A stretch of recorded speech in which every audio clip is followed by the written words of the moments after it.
था बंद कर दो मुझे।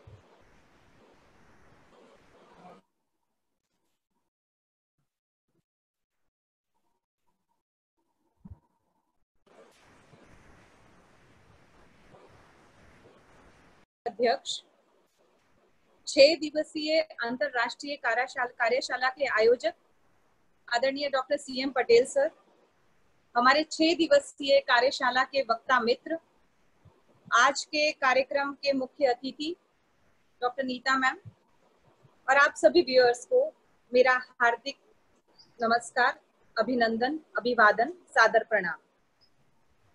मेरा विषय है सोशल मीडिया और साहित्य के बदलते आयाम। नेक्स्ट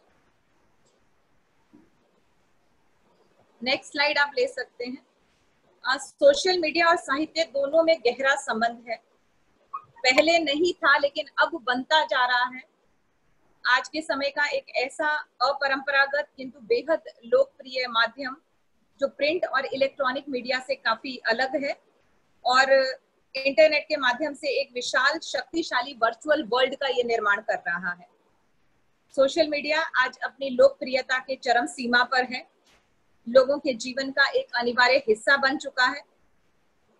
हम देखते हैं कि प्राचीन काल से लेकर अब तक संचार के संप्रेषण के विविध माध्यम जो है वो रहे हैं और उनमें उन सभी माध्यमों में आज एक ऐसा ही माध्यम है सोशल मीडिया के मंच। संचार संप्रेषण के विविध माध्यम रहे हैं, जैसा कि मैंने अभी कहा। आप देखेंगे कि देवलोक में नारद हुआ करते थे जो एक स्थान से दूसरे स्थान तक सूचनाएं देते थे, समाचार पहुंचाते थे। अगर मैं इस लोक की बात करूं तो मानव के पास पहले भाषा नहीं थी, मूक था, बोलता नहीं था। लेकिन जैसे जैसे समुदायों में आया, समूहों में आया, तो संप्रेषण की आवश्यकता पड़ी। भाषा तो थी नहीं, भाषा कोई ऐसी संपत्ति नहीं है जिसे प्राप्त किया जाए, हस्तांतरित नहीं की जा सकती, उसका अर्जन करना पड़ता है, ये सब हम जानते हैं। तो सांकेतिक संकेतों का, विविध संकेतों का, विविध चिन्हों का उसने प्रयोग किया। चित्र भाषा आई, दीवारों पर लिखकर, भीति चित्र बनाकर वो अपना संप्रेषण करने लगा, अपनी बात कहने लगा।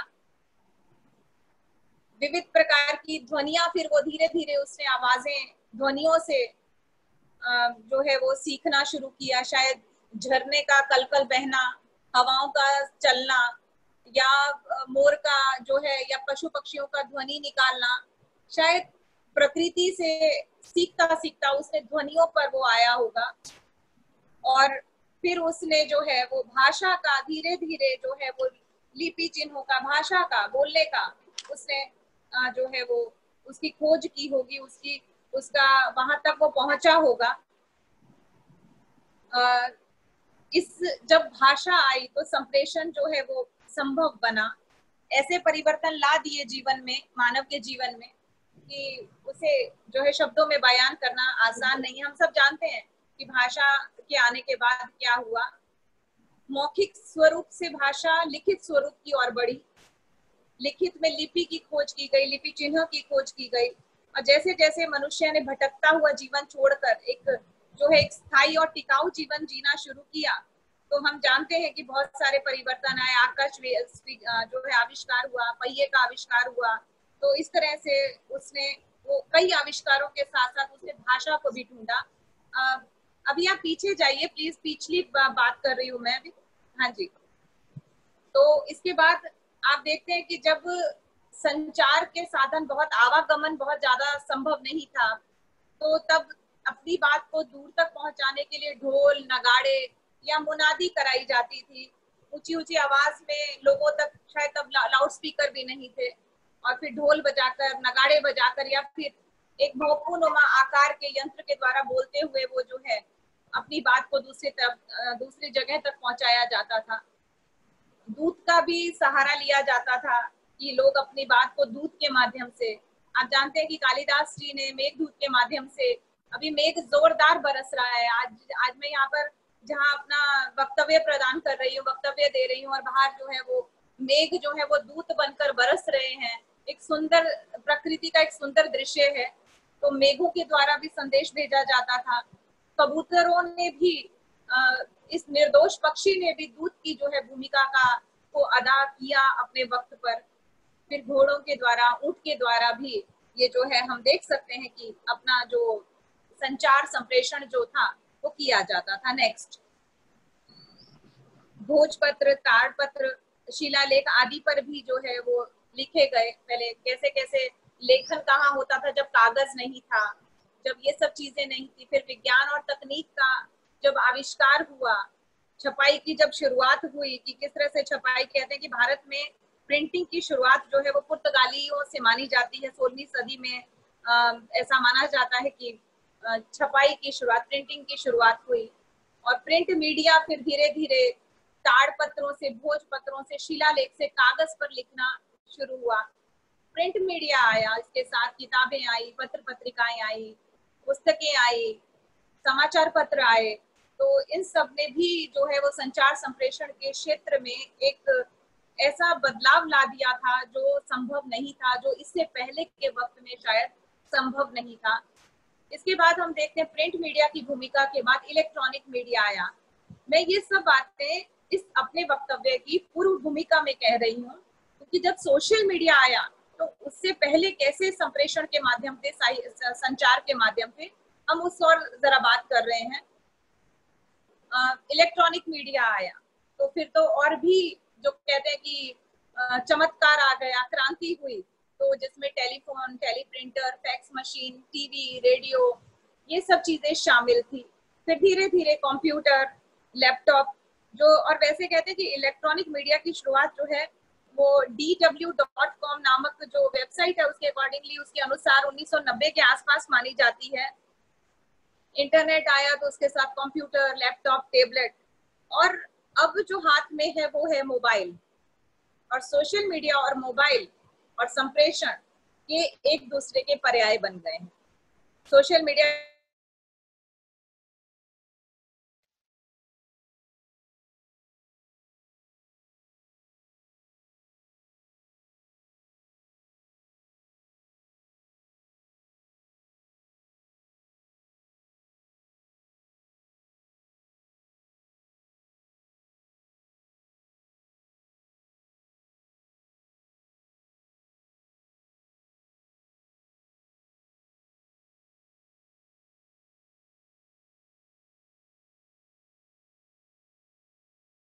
हाथ में जब मोबाइल आया तो Facebook, YouTube, Twitter, WhatsApp, Instagram, स्काइपी, ये सब चीजें जैसे मानो पूरी दुनिया हमारी मुट्ठी में आ गई हो। तो संप्रेषण का इतना तेजी से विस्तार हुआ कि हाँ, इस बात से हम सब गवाह हैं।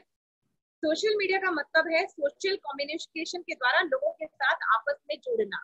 नेक्स्ट,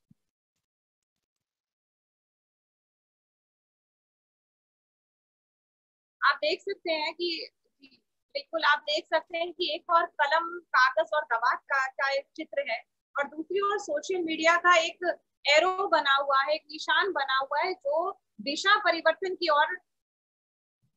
सोशल मीडिया की विशेषताएं देखिए, हर सदी जो है वो अपनी एक उपलब्धियों से जानी जाती है, और हर सदी की अपनी कुछ महत्वपूर्ण उपलब्धियां होती हैं। ऐसी ही एक महत्वपूर्ण उपलब्धि है सोशल मीडिया का आगमन। तो ये 21वीं सदी की एक महत्वपूर्ण उपलब्धि है। शायद ही कोई ऐसा जीवन का क्षेत्र हो जो सोशल मीडिया का के से जुड़ ना सका हो, या सोशल मीडिया के विस्तार में, उसके व्याप में ना हो। चाहे फिर वो साहित्य हो, खेलकूद हो, वाणिज्य हो, व्यापार हो, रोजगार हो, राजनीति हो, आर्थिक क्षेत्र हो, चिकित्सा क्षेत्र हो, शिक्षा क्षेत्र हो, शोध क्षेत्र हो, सुरक्षा विभाग हो, कोई भी क्षेत्र जो है वो इससे छूटा नहीं है। आप सब जानते हैं कि सोशल मीडिया की चर्चा जो है वो 90 के दशक में हमने सुनी थी सबसे पहले। लगभग 90 के दशक में सोशल मीडिया पर जो है वो चर्चा होने लगी थी, और 1994 में ये जो सोशल मीडिया है वो जियो साइट के रूप में जो है सोशल मीडिया में हमारे सामने आया। फिर फेसबुक, ट्विटर, लिंक्डइन, पिंटरेस्ट, आर्को, ट्विटर जैसी कई सोशल वेबसाइट ने दुनिया को एक सूत्र में पिरो दिया। ये एक ऐसी महत्वपूर्ण उपलब्धि है कि वर्ष 2002 में सोशल नेटवर्किंग की परंपरा का आगाज जो है वो फ्रेंडस्टर से हुआ। और वर्ष 2004 में फेसबुक जब हमारे सामने आया, जिसकी शुरुआत युवा जो कंप्यूटर प्रोग्राम मार्क जुकरबर्ग ने की, जिसका शायद ही ऐसा कोई बच्चा जो है वो इस नाम से वाकिफ है, तो ये एक ऐसी जो क्रांति ले आया जिसने सूचना का विस्फोट कर दिया। कहते हैं कि नॉलेज एक्सप्लोजन जो है वो सोशल मीडिया की वजह से हुआ है, और जिसने हर क्षेत्र पर बहुत ज्यादा प्रभाव डाला है। ये इसकी विशेषताएं हैं, जीवन और समाज से जुड़े हर क्षेत्र के लिए अनिवार्य है। शायद ये दूसरी बार आ गया है। संचार संप्रेषण के क्षेत्र में क्रांति, मैंने अभी आपको बताया कि सूचना विस्फोट हुआ है, इसके कारण क्षेत्र में जो है वो क्रांति ले आया है। क्रांति तभी होती है जब कुछ आमूल बदलता है, जब कुछ जड़ मूल से बदलता है, और क्रांति का जो वेग है वो बहुत तीव्र होता है, उसकी जो परिणाम है वो बहुत अप्रत्याशित होते हैं। अत्र तत्र सर्वत्र होने का ये जो है अवसर प्रदान करता है। अब हमें कतारों में खड़े नहीं रहना पड़ता। सोशल मीडिया की एक ये विशेषता है कि अब हम कतारों में नहीं है, हम कतार पर हैं, हम ऑनलाइन हैं। तो जब आप ऑनलाइन हैं तो आप ये देख सकते हैं कि संचार संप्रेषण के क्षेत्र में कितनी अद्भुत क्रांति से हम जो है वो रूबरू हो रहे हैं। समय का बचाव और कोई पाबंदी नहीं है। तो आप ये हम सब जानते हैं, आज हम 6:30 बजे अपने अपने घरों में बिना किसी अवरोध के एक दूसरे से जुड़े हुए हैं। तो समय का बचाव है कि ना आने जाने का कहीं अभी औपचारिकता है, ना कोई और परंपराओं की औपचारिकता है, कोई पाबंदी नहीं है। सोशल मीडिया ने हर क्षेत्र को उनको अपना रास्ता देने का, एक उसके लिए एक राजमार्ग बनाए रखने का एक बहुत सुंदर जो है वो हमें अवसर प्रदान किया है। फिर मैंने कहा कि सरहदों की कोई सीमा नहीं। आज शायद कुछ अंतरराष्ट्रीय स्तर पर लोग जुड़ेंगे, कुछ राष्ट्रीय स्तर पर जुड़ेंगे, कुछ गांव से जुड़ेंगे, तो कोई सरहद जो है सोशल मीडिया के सामने कोई मतलब जो है उसके कोई बंधी नहीं रही है, उससे कोई बंधी नहीं रही है। कहते हैं पंछी नदियां, जावेद अख्तर जी का बहुत सुंदर गीत जो है, पंछी नदियां पवन के झोंके, कोई सरहद ना इन्हें रोके। ये सरहदें इंसानों के लिए हैं, मगर इस सोशल मीडिया ने इस चीज को मिटाया है। अगर हम इस अर्थ को देखें कि सरहदें अब इंसानों के लिए शायद जाति पाति की है, लेकिन सोशल मीडिया ने इंसान को घर बैठे हर जगह पहुंचने की का जो है मौका मुहैया कराने में कोई कसर नहीं छोड़ी है। सूचना विस्फोट, इस पर मैं बात कर चुकी हूँ। विद्युत वेग से इसकी गति है, पलक झपकने में भी शायद थोड़ा समय होगा, लेकिन पलक झपकते भी जो है वो आप देखेंगे कि हम एक दूसरे से बात कर पाते हैं। हमारी सूचनाएं, हमारे डेटा, हमारे पिक्चर्स, हमारी जानकारी, महत्वपूर्ण खबरें, कोई विद्युत वेग तो बहुत बड़ी बात मानी जाती है। उस वेग से ये गति करता है, ये सोशल मीडिया की एक बहुत बड़ी उपलब्धि है। यहाँ पर कुछ कमियां भी हैं, उनका भी जिक्र मैं आपके साथ कर दूं कि खतरे भी हैं। विशेषताएं हैं तो कुछ कमियां भी हैं, कुछ खतरे भी हैं। ऐसा कहते हैं कि ये एक ऐसा जादुई चिराग है सोशल मीडिया कि जिसे आप जो चाहो वो मांग लो, वो आपको दे देगा, लेकिन आपको ये तय करना है कि आपको मांगना क्या है। तो ये हमारे विवेक पर निर्भर है, इसकी आगे बात करेंगे। कई खतरे हैं, जैसे कि आप की निजता को, आपकी प्राइवेसी को जो है वो बहुत खतरा रहता है। आप जो फोटोज अपलोड करते हैं, जो जानकारी शेयर करते हैं, वो सिर्फ अब आपकी नहीं रहती, इस मंच पर आकर वो सबके साथ जो है साझी हो जाती है, और फिर उसका उपयोग जो है वो कई बार बहुत अलग ढंग से किया जाता है। हम सब जानते हैं कि हैकिंग का खतरा बहुत रहता है, साइबर क्राइम जो है वो बहुत ज्यादा बढ़ते जा रहे हैं, तो उसका भी बहुत खतरा रहता है। साइबर बुलिंग का खतरा है, साइबर हैरेसमेंट, एक्सप्लॉयटेशन का भी आप नित्य नए जो है वो आप देखते रहते हैं। कई बार अजनबी लोग, असामाजिक तत्व भी आपकी निजी जानकारी का जो है वो जो दुरुपयोग करते हैं। फेक अकाउंट्स की कई घटनाएं आप देखते हैं कि लोगों का किस तरह से फेक अकाउंट बनाकर लोग एक दूसरे के साथ जो है वो धोखाधड़ी हो रही है। तो ये सब चीजें हैं कि कईयों को इस फेसबुक का बहुत नशा है, उसके आगे मैं बात करूंगी। और कई बार आपत्तिजनक और अप्रिय सामग्री का भी लेन देन जो है वो इस पर होता है, तो नहीं होना चाहिए। लेकिन हर एक माध्यम की कुछ विशेषताएं हैं तो कुछ कमियां हैं, तो जिस पर हमें अब खुद गौर करना है कि हमें क्या चुनना है। नेक्स्ट नेक्स्ट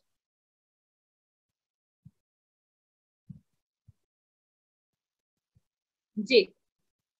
इसका एक और जो है वो आप हम देखते हैं कि अ, साहित्य के लिए अनिवार्य मंच बन गया है। आप देख लीजिएगा कि आज हम सब इसी मंच से जुड़े हैं, हम अभिव्यक्तियां कर रहे हैं, हम संगोष्ठियां कर रहे हैं। तो आज के युग में और विशेषकर 2020 की बात करूं, जब हम इस महामारी से जूझ रहे हैं, तो इस समय साहित्य की अभिव्यक्ति के लिए ये अनिवार्य मंच बनकर सोशल मीडिया उभरा है। गद्य पद्य व्याख्यान विमर्श गोष्ठियों के लिए एक सुगम मंच है। सभी के लिए इसमें अवसर है, कोई भी ऐसा नहीं है कि किसी के लिए अवसर ना हो। जो भी अपनी प्रतिभा रखता है, जो भी हुनर रखता है, जो भी अभिव्यक्ति की जो है वो उसके पास अभिव्यक्ति है, किसी के लिए भी कोई ऐसा नहीं है कि जिसके जैसे सोशल मीडिया ने जो है वो अलग किया हो। उसके लिए सबके लिए मंच उसने उपस्थित किया है। कहते हैं कि आपका मंच है, रोका किसने है, आओ पोखर को समुद्र कर दो। तो आपके हाथ में ये मंच है। ज्ञान में इसमें सरलता से वृद्धि होती है। आप ये सब जानते हैं कि हमें कुछ भी ढूंढना हो तो हम सोशल मीडिया का सहारा लेते हैं, तो बहुत सरलता से, और कोई हमें बहुत मतलब कोई इसकी कीमत हमें इस ढंग से नहीं देनी होती डॉलर्स में या रुपए में, कि बहुत सरलता से हम जो है वो ज्ञान का अर्जन जो है, ज्ञान की जो है कैसा कह सकते हैं, सूचनाएं प्राप्त कर सकते हैं, सामग्री प्राप्त कर सकते हैं और उसका उपयोग कर सकते हैं। तो हर वर्ग के लिए उपयोगी है, बच्चे हैं, युवा हैं, बूढ़े हैं। तो कोई भी आज ऐसा नहीं है कि वो सोशल मीडिया का प्रयोग ना कर रहा हो या इस मंच पर ना हो। उम्र की कोई सीमा नहीं है। जनमत निर्माण का ये सबल माध्यम है। बहुत सारी सरकारों को खड़ा किया है, बहुत सारी सरकारें गिराई हैं इस सोशल मीडिया पर। जो क्रियाएं प्रतिक्रियाएं आती हैं, तो जनमत के निर्माण में जो एक लोकतंत्र की बहुत बड़ी पहचान है, उसका एक सबल माध्यम सोशल मीडिया बनकर उभरा है।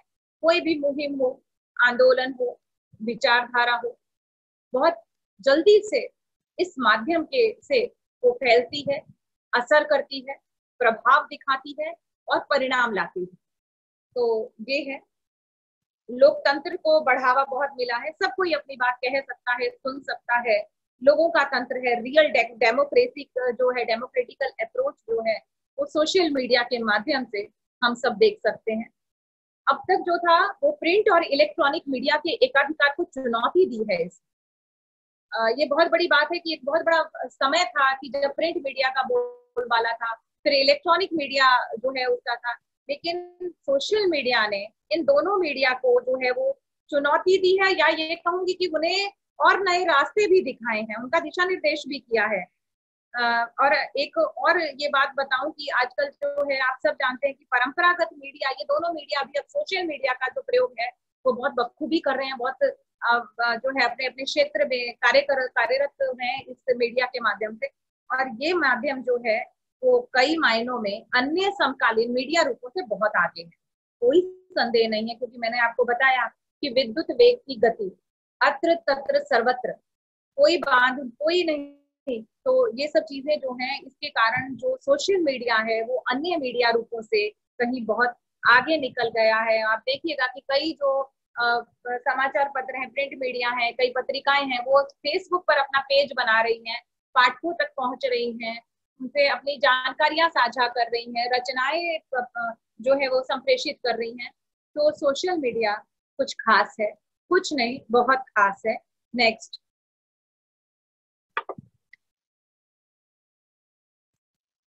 अब जो आज का विषय है, सोशल मीडिया का साहित्य पर जो प्रभाव है और जो बदलते आयाम है सोशल मीडिया के इस दौर में, सोशल मीडिया के माध्यम से, और इस दौर में जो साहित्य पर में बदलाव आ रहे हैं, तो मैंने अपने इस वक्तव्य में, इस वर्कशॉप के अंतर्गत साहित्य में से लेखक भी जुड़ा हुआ है, पाठक जुड़ा है, प्रकाशन प्रक्रिया जुड़ी है, संपादन प्रक्रिया जुड़ी है, अभिव्यक्ति जुड़ी है, आम व्यक्ति जुड़ा है, साहित्यकार जुड़ा है, नए पुराने दोनों प्रकार के साहित्यकार जुड़े हैं, स्त्री पुरुष जुड़े हैं, यानी हर कोई वर्ग जुड़ा है। तो साहित्य विधाएं जुड़ी हैं, भाषा जुड़ी है, और इन सब चीजों को मैंने अपने कहाँ कहाँ बदलाव आया है, लेखन में कहाँ बदलाव आया है, पाठक कैसे बदले हैं, अभिव्यक्तियां कैसे बदली हैं, प्रकाशन संपादन की प्रक्रियाएं कितनी त्वरित और तेज हुई हैं, तो ये सब पर भाषा में क्या बदलाव आया है, साहित्य के कौन कौन से विषय हैं जो सोशल मीडिया पर उपलब्ध हैं, या ऐसे कौन से विषय हैं जिन पर प्रकाश डाला जाना चाहिए या जिनमें बदलाव आने चाहिए, जिन्हें जोड़ा जाना चाहिए। तो इन सब पर भी मैंने बात करने की कोशिश की है। पहली बात कहूंगी कि अभिव्यक्ति का उत्साह, अवसर और स्वतंत्रता। अभिव्यक्ति के लिए तीनों चीजें बहुत जरूरी हैं, क्योंकि अभिव्यक्ति तभी पहुंचती है जब व्यक्ति में उत्साह है, और व्यक्ति में उत्साह तब होता है जब उसे प्रोत्साहन प्राप्त होता है। अवसर, अभिव्यक्ति, बहुत अच्छे अच्छे लोग अभिव्यक्ति कर सकते हैं, लेकिन उन्हें मंच नहीं मिलता, उनकी बात दबी रह जाती है, जनता तक वो पहुंच नहीं पाते, अपनी अच्छी बातों, अच्छे विचारों को लोगों तक नहीं पहुंचा सकते, और स्वतंत्रता नहीं होती। कई बार दबाव होता है कि आप इतना ही कहेंगे, इतना ही बोलेंगे। लेकिन मैं आज की इस वर्कशॉप में आदरणीय डॉक्टर सीएम पटेल सर को के लिए खास कहूंगी कि उन्होंने बहुत हमें समय दिया है अपनी बात कहने के लिए, अवसर दिया है, एक स्वतंत्रता है, कहीं हस्तक्षेप नहीं है। तो ये एक अच्छी बात है कि अभिव्यक्ति का उत्साह। पहले आप देखिएगा, कविता या कहानियां लोगों की डायरियों में पड़ी सांस रोके रहती थी, अब तुरंत एक क्लिक में वो आप सब तक पहुंचती है, आप सबकी प्रतिक्रियाएं प्राप्त करती हैं, आपकी प्रशंसाएं बटोरती हैं, परिणामों को, प्रभावों को जो है वो प्राप्त करती हैं। तो अभिव्यक्ति के क्षेत्र में सोशल मीडिया ने, और विशेषतः साहित्यिक अभिव्यक्ति के क्षेत्र में जो है सोशल मीडिया के कारण बहुत जो है वो जो है बदलाव हम देख सकते हैं। साहित्य का घर घर पहुंचना भी एक बड़ा बदलाव है।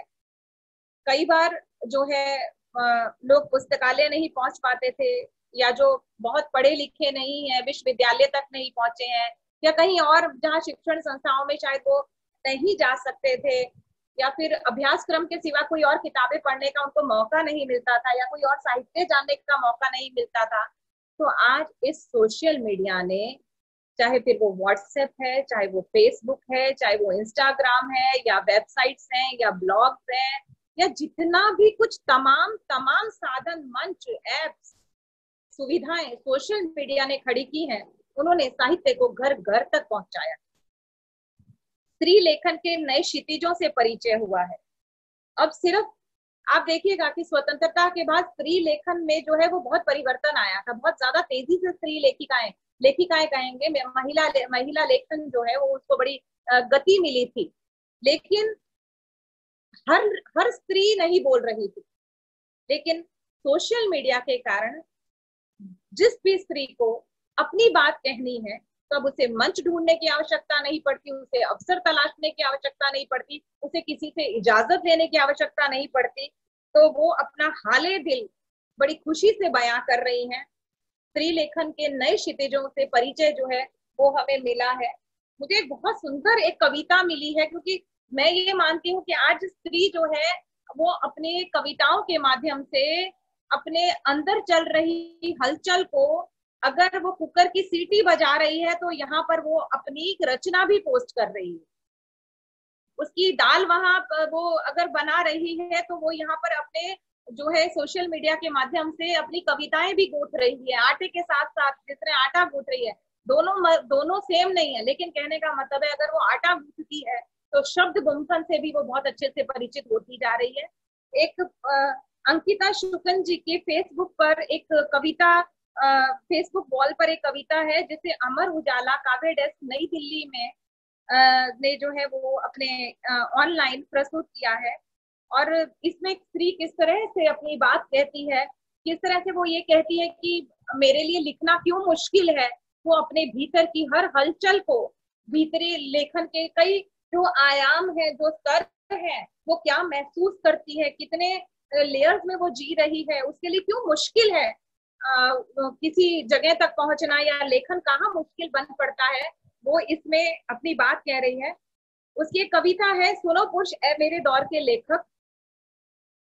वो बता रही है कि किस तरह एक स्त्री के लिए जो है लिखना मुश्किल है, उसके सामने क्या चुनौतियां आती हैं, क्या परिस्थितियां आती हैं, क्या जवाबदारियां हैं कि जिसके साथ उसे धन्यवाद कपिल जी, आपने बहुत सुंदर मुझे कहा, मेरा प्रोत्साहन बढ़ाया। सुनो पुरुष ए मेरे दौर के लेखक, क्या लिखा है तुमने कभी गोदी का एक पैर हिलाते हुए? स्त्री के हाथ में, एक हाथ में बच्चा है, गोद में लेकर बैठी है तो, और अपना वो घुटना हिला रही है ताकि बच्चा सोया रहे, आराम से रहे, गोदी का एक पैर हिलाते हुए, एक हाथ बच्चे के सिर के नीचे फंसा उसे छाती से दूध पिलाते हुए, दूसरे हाथ से कलम चलाते हुए। क्या लिखा है तुमने कभी कोई आधा ख्याल जिसे पूरा करने से पहले ही रोया हो तुम्हारा बच्चा,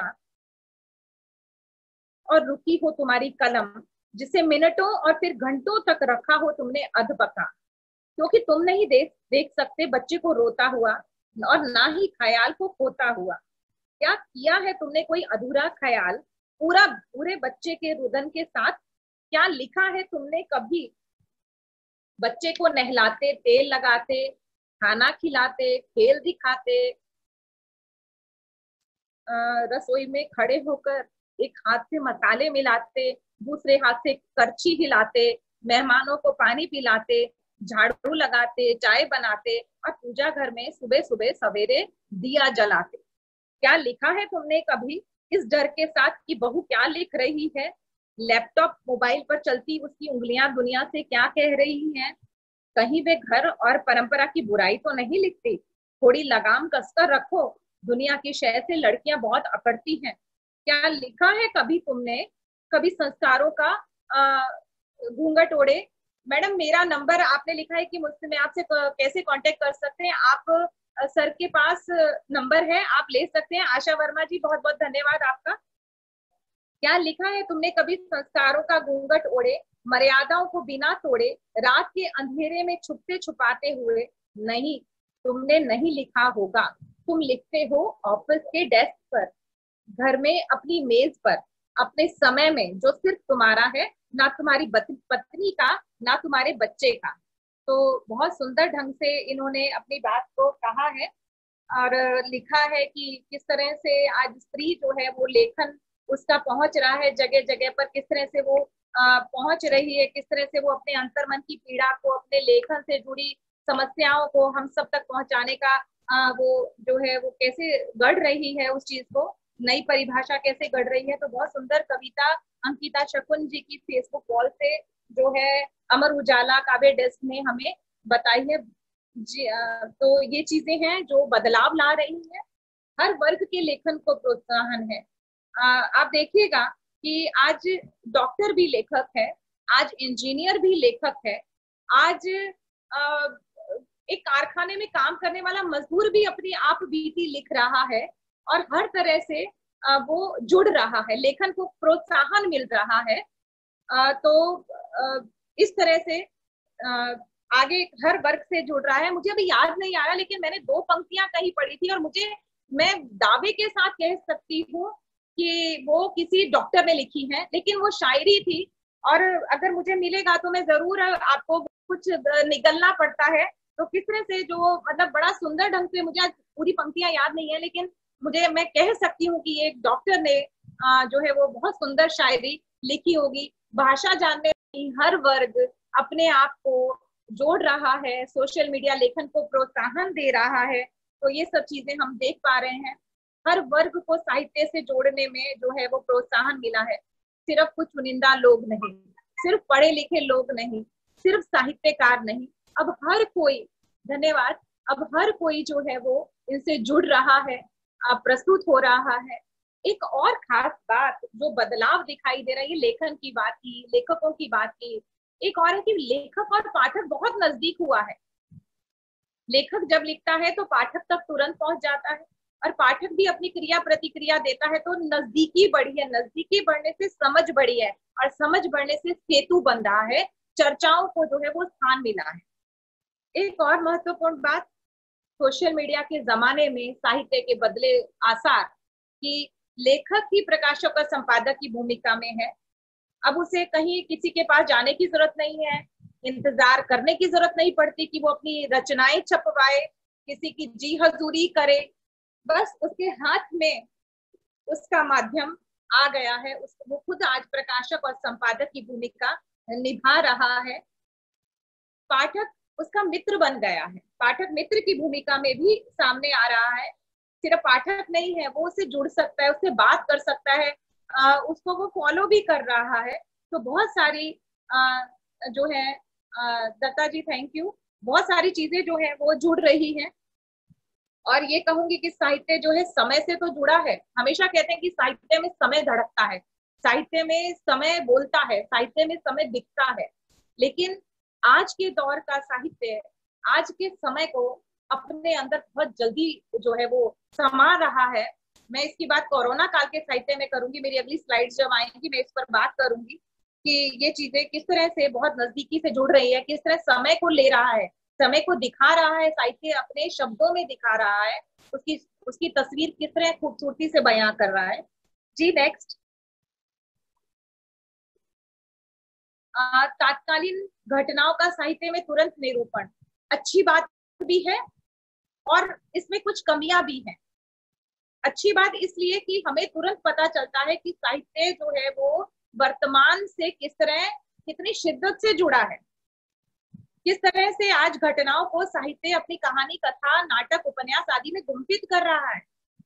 और इससे ये हो रहा है कि हमें उस अगर वो समस्या है तो उसके समाधान भी कहीं ना कहीं जानने को, समझने को, उस पर चिंतन करने को मिलते हैं। तो तात्कालीन घटनाओं का जो है वो साहित्य में तुरंत निरूपण हमें जो है वो दिखाई दे रहा है।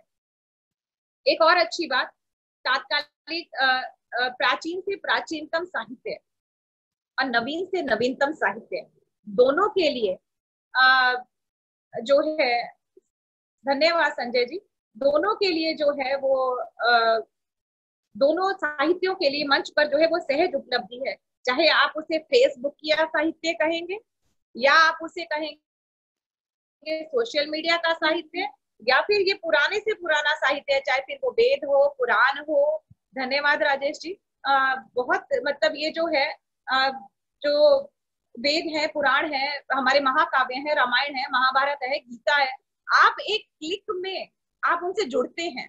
और सिर्फ जुड़ते नहीं है, आप उसके सत्व को ग्रहण करने में आप जो है वो सक्षम बन पाते हैं। तो ये सोशल मीडिया का जो है वो असर है कि आज जो है नई नई चीजें, प्राचीन से प्राचीनतम साहित्य और नवीन से नवीनतम साहित्य दोनों के लिए मंच और जानकारी हमारे हाथों में है, हमारे पास है। नई पीढ़ी को जो है वो साहित्य से जोड़ने की एक मुहिम का आगाज जो है वो सोशल मीडिया ने किया है।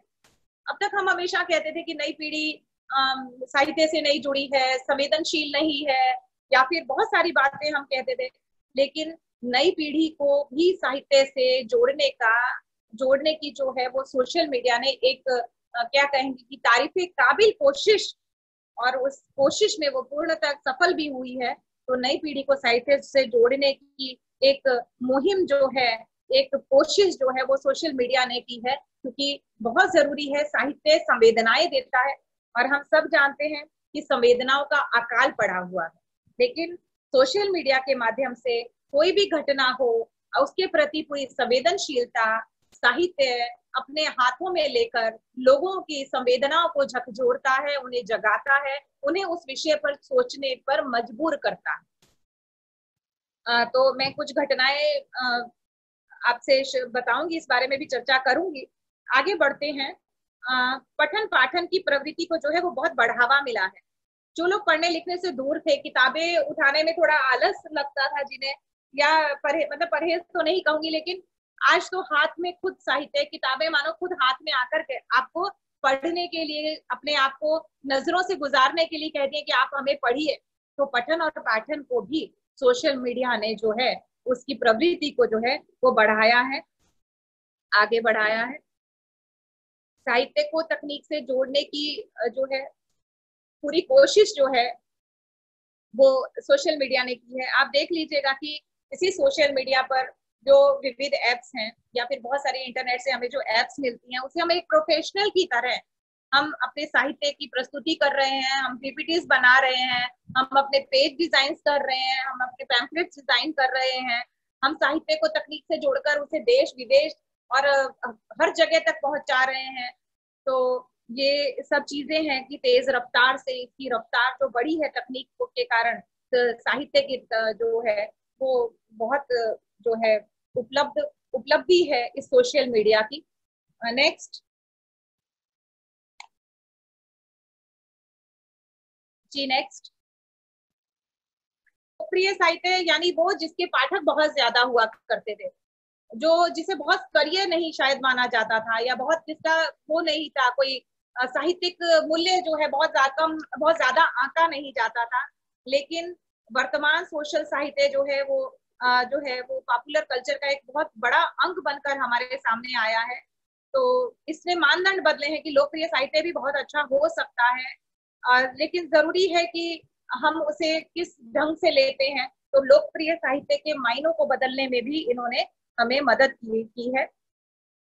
बाल साहित्य को भी प्रोत्साहन मिला है। आप देखिएगा, पंचतंत्र की कथाएं हैं, हितोपदेश की कथाएं हैं, कार्टून फिल्में हैं, इतनी ऑडियो विजुअल क्लिप्स जो है आप देख पा रहे हैं कि वो उपलब्ध हैं। आज बाल मानस पर भी जो है बहुत ज्यादा इसका असर पड़ा है, बाल साहित्य को बहुत वेग मिला है। बहुत सारी जो है लेखक लेखिकाएं हैं इस पर काम कर रहे हैं, बच्चों के लिए काम कर रहे हैं। तो इस दिशा में वैसे आगे बढ़ने की भी बहुत जरूरत थी। बाल साहित्य अपेक्षाकृत कम था, लेकिन अब सोशल मीडिया पर कुछ संभावनाएं हमें दिख रही हैं कि इस गति पर भी काम होगा। एक और जो है ये है कि साहित्य के ये जो कहानी कविताएं ऑडियो वीडियो के रूप में प्रस्तुत हो रही हैं, आप देखिएगा नित्य नए नए दिन जो है, हर दिन जो है नए वीडियोस अपलोड हो रहे हैं, डाउनलोड हो रहे हैं। तो इससे बहुत ज्यादा, मधु जी धन्यवाद, इससे बहुत सारी चीजें जो है परिवर्तित हो रही हैं, और बहुत चीजों को जो है नए नए आयाम मिल रहे हैं, बदलाव देख रहे हैं। तो ये सब चीजें भी ऑडियो वीडियो के रूप में प्रस्तुत होकर हमारे दिलो दिमाग पर असर कर रही है, हमें अपनी ओर आकर्षित भी कर रही है, हमें प्रेरणा भी दे रही है, और कई प्रकार की ये चीजें हमारे सामने आ रही हैं। नवोदित चित्र और शब्द का सुंदर संयोजन। मानना पड़ेगा कि सोशल मीडिया ने शब्द और चित्र को, हम हमेशा मल्टी डिसिप्लिनरी, इंटरडिसिप्लिनरी ऐसी बातें करते हैं, लेकिन यहाँ शब्द और चित्र का जो सुंदर संयोजन, हम तरह तरह की पोस्ट पर तरह तरह की जो हम शेयर करते हैं, कविताएं देखते हैं, तो ऊपर बड़ा सुंदर सा चित्र होता है, नीचे उस पर कुछ ना कुछ लिखा होता है, उसके ऊपर कोई टिप्पणी होती है या कुछ कविता लिखी होती है। तो चित्र और शब्द का सुंदर संयोजन भी जो है वो कलात्मकता के नए आयामों को प्रस्तुत करता है, रचनात्मकता की नई जो है वो दिशाएं बताता है। और सबसे ज्यादा कहूँ तो आपकी क्रिएटिविटी का एक सुंदर जो है वो उदाहरण है ये चीजें, जो अभी सोशल मीडिया के कारण साहित्य में हमें दिखाई देने लग रही है। क्योंकि हम जानते हैं सोशल मीडिया में जो विजुअल वैल्यू है वो बहुत ज्यादा है, जो दृश्य का जो मूल्य है वो बहुत ज्यादा है, क्योंकि दृश्य कहते हैं कि एक चित्र जो है वो कई शब्दों का काम करता है, यानी 1000 शब्दों को भी वो प्रस्तुत कर सकता है। एक और महत्वपूर्ण बात की नवोदित कवियों और कथाकारों को परिचय प्राप्त होगा, हमें इससे परिचय प्राप्त हो रहा है।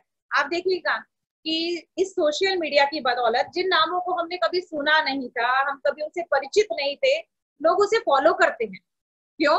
क्योंकि उन्हें एक माध्यम मिला, ऐसा माध्यम जो किसी के लिए पाबंदी का मोहताज नहीं था। तो बहुत सारे हिडन टैलेंट उभरे हैं, बहुत सारी नयापन, ताजगी, रचनात्मकता इन नवोदित कवियों कथाकारों में हमें देखने को मिलती है। स्थापित और प्रसिद्ध साहित्यकारों का भी इस मंच पर आगमन था। शुरू में बहुत लोग सर्व स्वीकृत या कहे कि जो लिख रहे थे बहुत पहले से, वो लोग इतने नहीं जुड़े थे, लेकिन अब शायद ही बहुत कम ऐसे साहित्यकार हैं जो प्रसिद्धि प्राप्त हैं, या जो हम कह सकते हैं प्रतिष्ठित साहित्यकार भी जो है वो इस मंच पर जुड़े हुए हैं।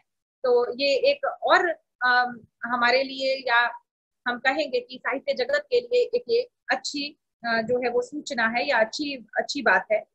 मैंने फिर कहा कि साहित्य छपवाने का झंझट नहीं, क्योंकि लेखक तो आधा तो वही खत्म हो जाता था जब उसकी लिखी रचना को प्रकाशक ढूंढना पड़ता था, संपादकों के चक्कर लगाने पड़ते थे, या फिर उसे अन्य औपचारिकताओं को पूरा करना पड़ता था, महीनों का इंतजार करना पड़ता था, कई जो है वो अप्रोचेस करानी पड़ती थी।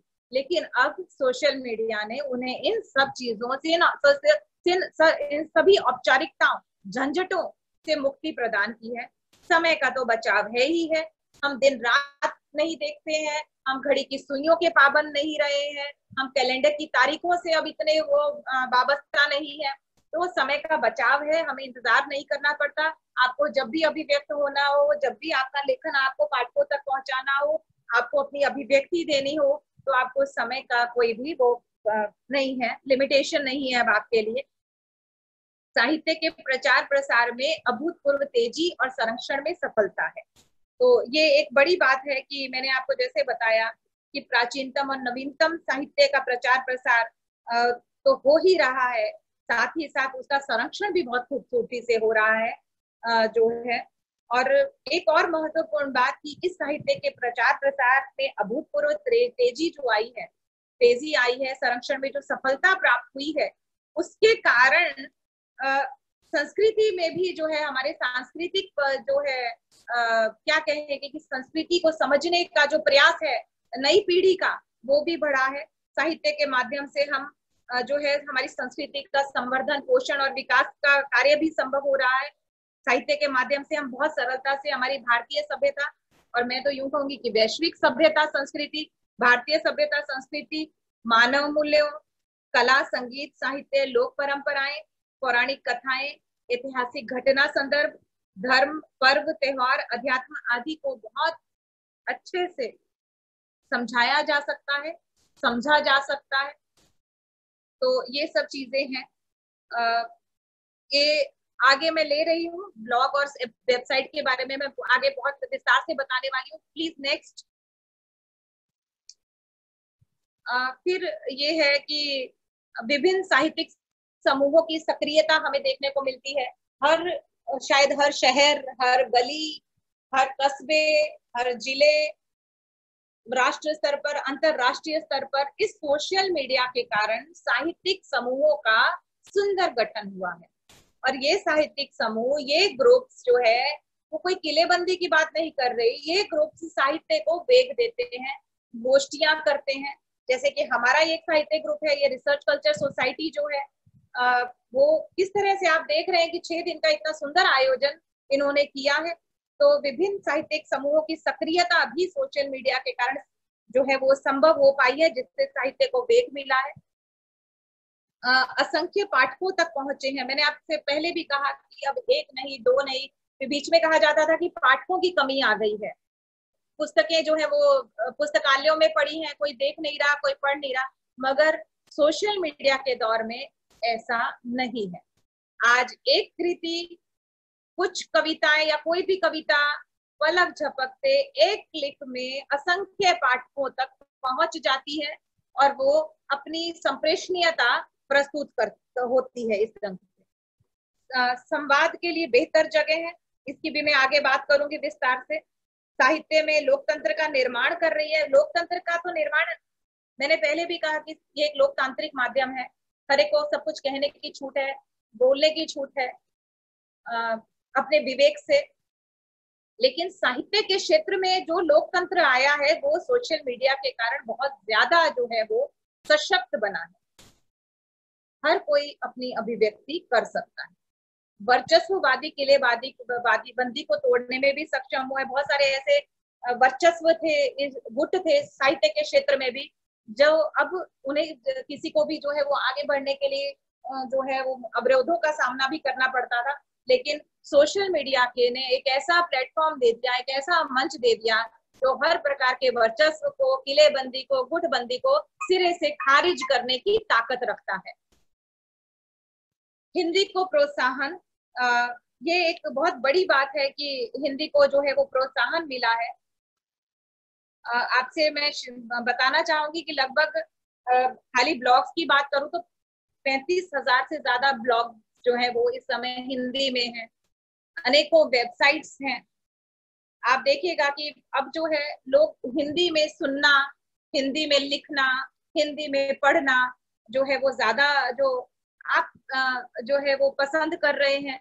तो बहुत सारी चीजें जो हैं वो हिंदी को लेकर हमारे सामने आई हैं, और ये कहेंगे कि हिंदी का जो अश्व है वो राजमार्ग पर सरपट दौड़ रहा है। लोगों में हिंदी के प्रति बहुत जो है वो प्रेम है, आकर्षण है और लोगों को लगाव है। हिंदी को एक नई पहचान राष्ट्रीय अंतर्राष्ट्रीय स्तर पर सोशल मीडिया ने दी है। तो हम ये देख सकते हैं विदेशों में भी लोग अब हिंदी का प्रयोग करने लगे हैं। हर जगह हिंदी की रचनाएं पहुंच रही हैं, हिंदी के रचनाकार पहुंच रहे हैं, हिंदी की पुस्तकें पहुंच रही हैं। तो बहुत तेजी से हिंदी इस राजमार्ग पर दौड़ती जा रही है, और जिसे होना भी चाहिए। नवोदित लेखकों को बहुत प्रोत्साहन मिल रहा है। ये मैंने पहले भी कहा है कि उनसे परिचय तो मिल रहा है, लेकिन उनको पाठकों का प्रेम मिल रहा है, उनको पाठकों की तवज्जो मिल रही है, उनको प्रतिक्रियाएं प्राप्त हो रही हैं, उनको अपनी रचनाओं पर जो है वो अभिमत प्राप्त हो रहे हैं, उन्हें प्रोत्साहन प्राप्त हो रहा है। तो जो नए लेखक हैं, भारी संख्या में जो है लोगों में हिंदी लेखन को भी जो है वो जुड़े हैं, हिंदी लेखक जुड़ रहे हैं। तो ये सब चीजें हैं। और कई जगह मैंने तो ऐसा भी सुना है कि विदेशों में इंटरनेट पर जो साहित्य लिखा जा रहा है, उसके जो अच्छे या श्रेष्ठ लेखक हैं, उनके लिए भी जो है वहां पर प्रोत्साहन की जो है वो योजनाएं, शायद कई अकादमीज भी हमारे यहाँ भी ऐसा काम कर रही है कि जो इंटरनेट पर उत्तम साहित्य, श्रेष्ठ साहित्य है, हमारी अकादमियां काम कर रही हैं। तो ये निसंदेह अच्छी संभावना और अच्छे प्रोत्साहन की और संकेत की बात है साहित्य के लिए। साहित्य से जुड़ी ऑनलाइन संगोष्ठी या वक्तव्य, कवि सम्मेलनों का सरल और बोझ मुक्त आयोजन। और मैं ये कह सकती हूँ कि आज का ही आयोजन, मुझे इस पर बहुत बात करने की जरूरत नहीं है। आज जो ये ऑनलाइन आयोजन हो रहा है 6 दिवसीय अंतर्राष्ट्रीय वर्कशॉप का, सोशल मीडिया, साहित्य और संस्कृति जैसे महत्वपूर्ण विषय को लेकर, समाजोपयोगी विषय को लेकर, शायद इससे अच्छा उदाहरण हो ही नहीं सकता। बहुत सारे कवि सम्मेलन है। मैं खुद एक कवित्री हूँ। मैं आपको बताऊंगी, मैं खुद लोगों से, मैं पंजाब से जुड़ती हूँ, मैं गुजरात में जुड़ रही हूँ। हर जगह पर जहाँ भी अगर हमें बुलावा आता है तो हम उनसे जुड़ते हैं, अपनी रचनाएं प्रस्तुत करते हैं, लोगों से अपने विचार साझा करते हैं, अभिव्यक्ति देते हैं। तो ये सब चीजें जो है, मेरे जो 4 काव्य संग्रह हैं वो लोगों तक मैंने ऑनलाइन पहुंचाए हैं। तो इस तरह से हम ऑनलाइन संगोष्ठियां, वक्तव्य, कवि सम्मेलन, और ये एक अनौपचारिक आयोजन होता है जिसमें बहुत ज्यादा सिर्फ एक नेटवर्क की सुविधा हो और अच्छे आपके पास ये आयोजन की एक रूपरेखा हो, तो बहुत जल्दी अब ये संभव है। इसके लिए कोई महीनों जो है वो तैयारियों की जरूरत या कोई आर्थिक जो है वो बहुत जरूरत नहीं पड़ती है, लेकिन अच्छे से ये जो है इसका आयोजन हो जाता है। नेक्स्ट, इस पर हम बात कर चुके हैं कि बहुत सारे संवाद संप्रेषण के लिए उपयुक्त मंच है। बहुत सारे संवाद तो ठीक है, लेकिन विवादों को भी सुंदर ढंग से जो है वो सोशल मीडिया करता है, और संवाद के साथ विवाद और विवाद के साथ संवाद एक स्वस्थ भूमिका में भी सोशल मीडिया इस पर काम करता है। संप्रेषण के लिए सबसे ज्यादा कहेंगे कि उपयुक्त मंच है। किताबों के प्रचार प्रसार में भी साहित्य से किताबें जुड़ी हैं, संवाद जुड़े हैं, संप्रेषण जुड़ा है। तो किताबों के प्रचार प्रसार में भी इसकी बहुत महत्वपूर्ण भूमिका है। आज कोई भी नई बुक जो आती है, चाहे फिर वो फ्लिपकार्ट पे उसका वो कर रहा है, या अमेजोन पर आ रही है, या किंडल है जिसपे ई बुक्स आ रही हैं, बुक रिव्यूज आ रहे हैं, प्रकाशन कौन से हो रहे हैं उसकी नई जानकारी मिल रही है, नए नए लेखकों का परिचय मिल रहा है। तो ये सब चीजें ई बुक्स हैं। अब जो वेब पत्रिकाएं हैं, बहुत सारी पत्रिकाएं, एक पूरी सूची है। तो ई बुक्स जो है हमारे सामने है, जिन्होंने बहुत इजीली एक्सेसिबल है, बहुत जल्दी हम अच्छे से प्राप्त कर सकते हैं। कई परंपरागत पत्रिकाएं भी हैं जो वेब पत्रिकाओं के रूप में भी आ रही हैं, ऑनलाइन उनके जो है वो अंक निकल रहे हैं। तो ये एक बहुत बड़े पैमाने पर, बहुत विस्तृत आयाम से पाठकों को जो है वो अपनी बात पहुंचाता है, और पहुंचाने की क्षमता जो है वो सोशल मीडिया के कारण संभव हुई है। साहित्य से पत्रकारिता भी जुड़ी है, और आप देख सकते हैं कि आज की पत्रकारिता कितनी तीव्र है। आज ऑनलाइन लाइव प्रकाशन होते हैं, लाइव टेलीकास्ट होता है। तो जो पत्रकारिताएं, अब तो समाचार पत्र एक दिन पहले ही आप देख पाते हैं ऑनलाइन। तो आज से पत्रकारिता अब किसी से भी मतलब इस तरह से दूर नहीं रही है, या उसके लिए समय जो है कोई बहुत बड़ी बात नहीं रह गया है। तो पत्रकारिता के क्षेत्र में भी बहुत सारे बदलाव जो है हम देखते हैं। हिंदी बुक से जुड़े कई विभिन्न ब्लॉग्स हैं, वेबसाइट्स हैं जिस पर हम बात कर सकते हैं। कुछ ब्लॉग्स हैं जैसे mybiggguide.com है, हिंदी मी नेट है, sushiltechvision.com है, हिंदी टेकी है, myhindi.org, ज्ञान पंडित, अच्छी खबर.com, हिंदी सोच, हैप्पी हिंदी, ब्लॉगिंग हिंदी, जागरण.com, भारत दर्शन। ये जितने भी ब्लॉग के मैंने आपके सामने नाम लिए, ये भाषा से, हिंदी भाषा और साहित्य से जुड़ी महत्वपूर्ण सूचनाओं को साझा करते हैं, नई पुरानी किताबों का परिचय हमें देते हैं, पुस्तक समीक्षाएं पर इनकी बात करते हैं, गद्य पद्य की विधाओं पर सुंदर सुंदर रचनाएं जो है वो हम तक पहुंचाते हैं। तो ये गद्य पद्य के क्षेत्र में, साहित्य के क्षेत्र में जो है वो महत्वपूर्ण काम ये ब्लॉग्स कर रहे हैं।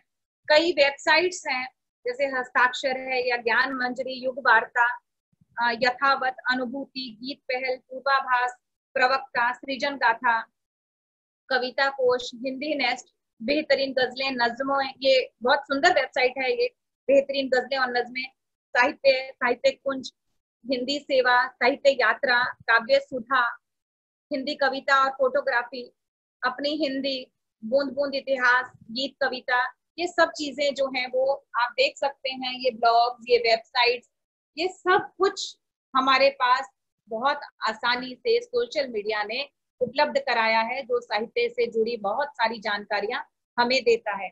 आप सब वाकिफ हैं कि कहानी सुनना, कहानी कहना सबको बहुत प्रिय है। पहले दादी नानी कहानियां सुनाया करती थी, लेकिन अब जो है कहानी की भी वेबसाइट्स आ गई है, बहुत सारी एप्स आ गई हैं। आपने सुना होगा ऑडिबल सुनो, एक ऐसी ऐप है जिस पर आप को जो है बड़े बड़े साहित्यकार या अभिनेता या जो स्टोरी टेलर हैं वो अपनी बात, अपनी कहानियां आपको सुना रहे हैं। एक आपने सुना होगा कि जो India's most loved story teller है, आप लिखेंगे नीलेश मिश्रा, तो आप देखेंगे कि उसकी कहानी सुनाने का कितना अजब गजब ढंग है, और किस तरह से वो जब कहानी सुनाता है और तो लोगों के दिलों पर वो किस तरह से राज कर रहा है। ग्रैंड माँ स्टोरीज है, एक ऐसी कहानियों की जो है वो जो है सोशल मीडिया पर उपस्थित है। ग्रैंड माँ स्टोरीज वो हिंदी कहानियों का संग्रह है, तो जिसमें दादी नानी की कहानियों को सुंदर ढंग से जो है वो सुनाया जा रहा है। लगभग कह रहे हैं कि 20 से ज्यादा स्टोरी टेलिंग चैनल जो है, स्टोरी टेलिंग जो है यूट्यूब चैनल इस समय सोशल मीडिया पर सक्रिय हैं। तो ये इनकी जानकारी थी। अब आगे जो मैं बात कर रही हूँ, साहित्य मुद्रण के माध्यम में परिवर्तन, मैंने आपको बताया, इस पर हम बात कर चुके। विधाओं में बदलाव, ये बहुत इंपॉर्टेंट चीज है कि विधाओं में बहुत बदलाव आया है, विधाओं के आकार में बदलाव आया है, साहित्य के क्षेत्र में नए नए प्रयोग हो रहे हैं, और ज्यादातर कहूँ नए प्रतीक, नए बिंब, नई कथाएं, नया कथ्य, नया शिल्प, नई अभिव्यक्ति, भाषा में विविधता, हर क्षेत्र से जो है वो कथ्य आ रहा है। विधाओं में बहुत सारा बदलाव हो रहा है, और खास करके जैसे मैंने कहा कि नैनो कथाएं जो है, माइक्रो मैक्रो जो है वो सब इससे जुड़ी हुई है। छोटी लघु लघु लाघव को ज्यादा जो है वो प्रयोग हो रहा है, गागर में सागर भरने की कोशिश की जा रही है। लेकिन इसके लिए इतना जरूरी है कि शब्द विवेक की बहुत जरूरत होगी कि जब भी आप कोई लघु आकार की विधा या लघु स्वरूप की विधा को आप प्रस्तुत कर रहे हैं या रचना कर रहे हैं, तो शब्द विवेक और शब्द गुम्फन और आपके जो है शब्द कोश वो समृद्ध होना चाहिए, मार्मिक स्थलों की आप पहचान होनी चाहिए। तो इन सब चीजों से जो लघुता है, लाघव है, तो वो प्रशंसनीय बनता है, वो नोटिसेबल बन जाता है, वो ध्यान खींचता है और असर करता है। तो और विधाओं में तो वैसे तो बहुत तरह की विधाएं, साहित्य विधाएं जो है वो सोशल मीडिया पर हैं, लेकिन उनमें लघु कथा जो है, लघु कविताएं जो हैं और हाइकू आदि की बहुत जो है वो रचना की जा रही है।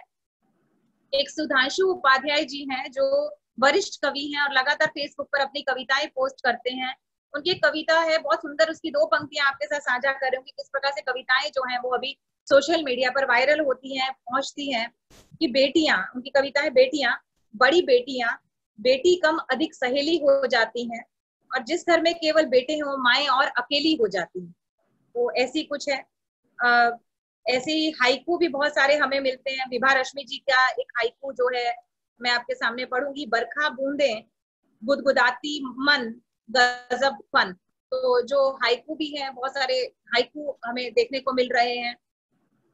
ट्विटर पर भी आप देख सकते हैं, बहुत कम शब्दों में अपनी बात हमें कहने का जो है वो एक कौशल जो है वो हमें प्रदान होता है, मिलता है।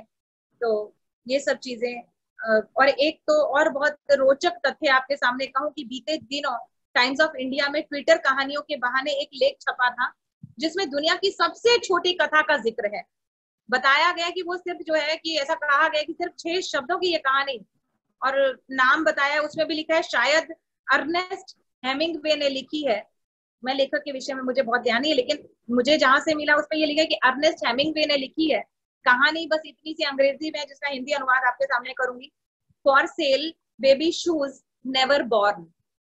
For sale baby shoes never born, यानी बिकाऊ हैं बच्चे के जूते बिल्कुल अछूते। अब आप सोच सकते हैं क्यों बच्चे के जूते बिल्कुल अछूते और बिकाऊ। अगर आप मर्म को ढूंढने की कोशिश करेंगे तो आपको जरूर जरूर ये 3 पंक्तियों की कहानी हृदय को छुएगी, छुएगी और छुएगी।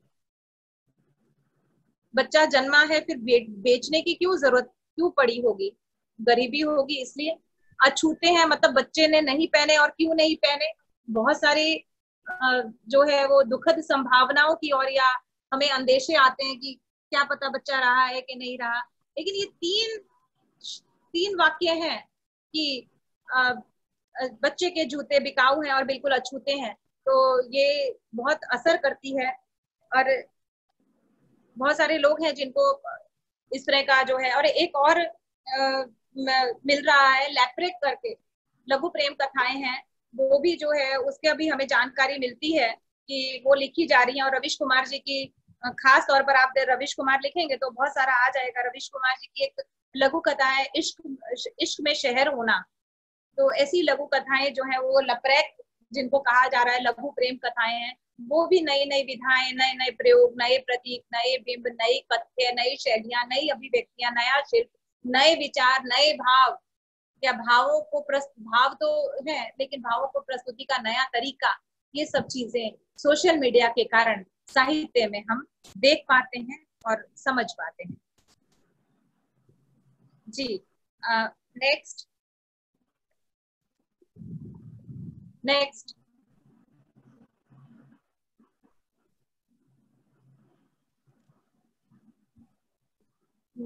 मैंने एक और अपनी बात कहा कि साहित्य पर बदलाव की बात करनी थी। तो मुझे लगा कि कोरोना काल में जो खास बदलाव देखा गया वो ये बहुत ज्यादा बड़ा है कि जहां मंच सूने थे, नेक्स्ट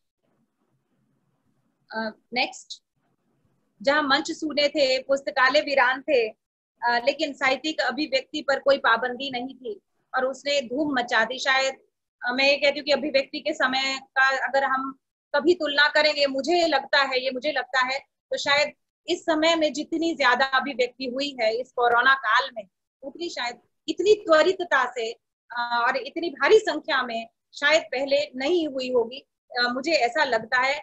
तो साहित्य के क्षेत्र में हम अभी तक डिजिटल युग की बात किया करते थे कि डिजिटल युग है, लेकिन कोरोना काल में साहित्य के क्षेत्र में रियल डिजिटल युग की शुरुआत है। और ये आज जो हम बात कर रहे हैं वो भी माध्यम डिजिटल ही है।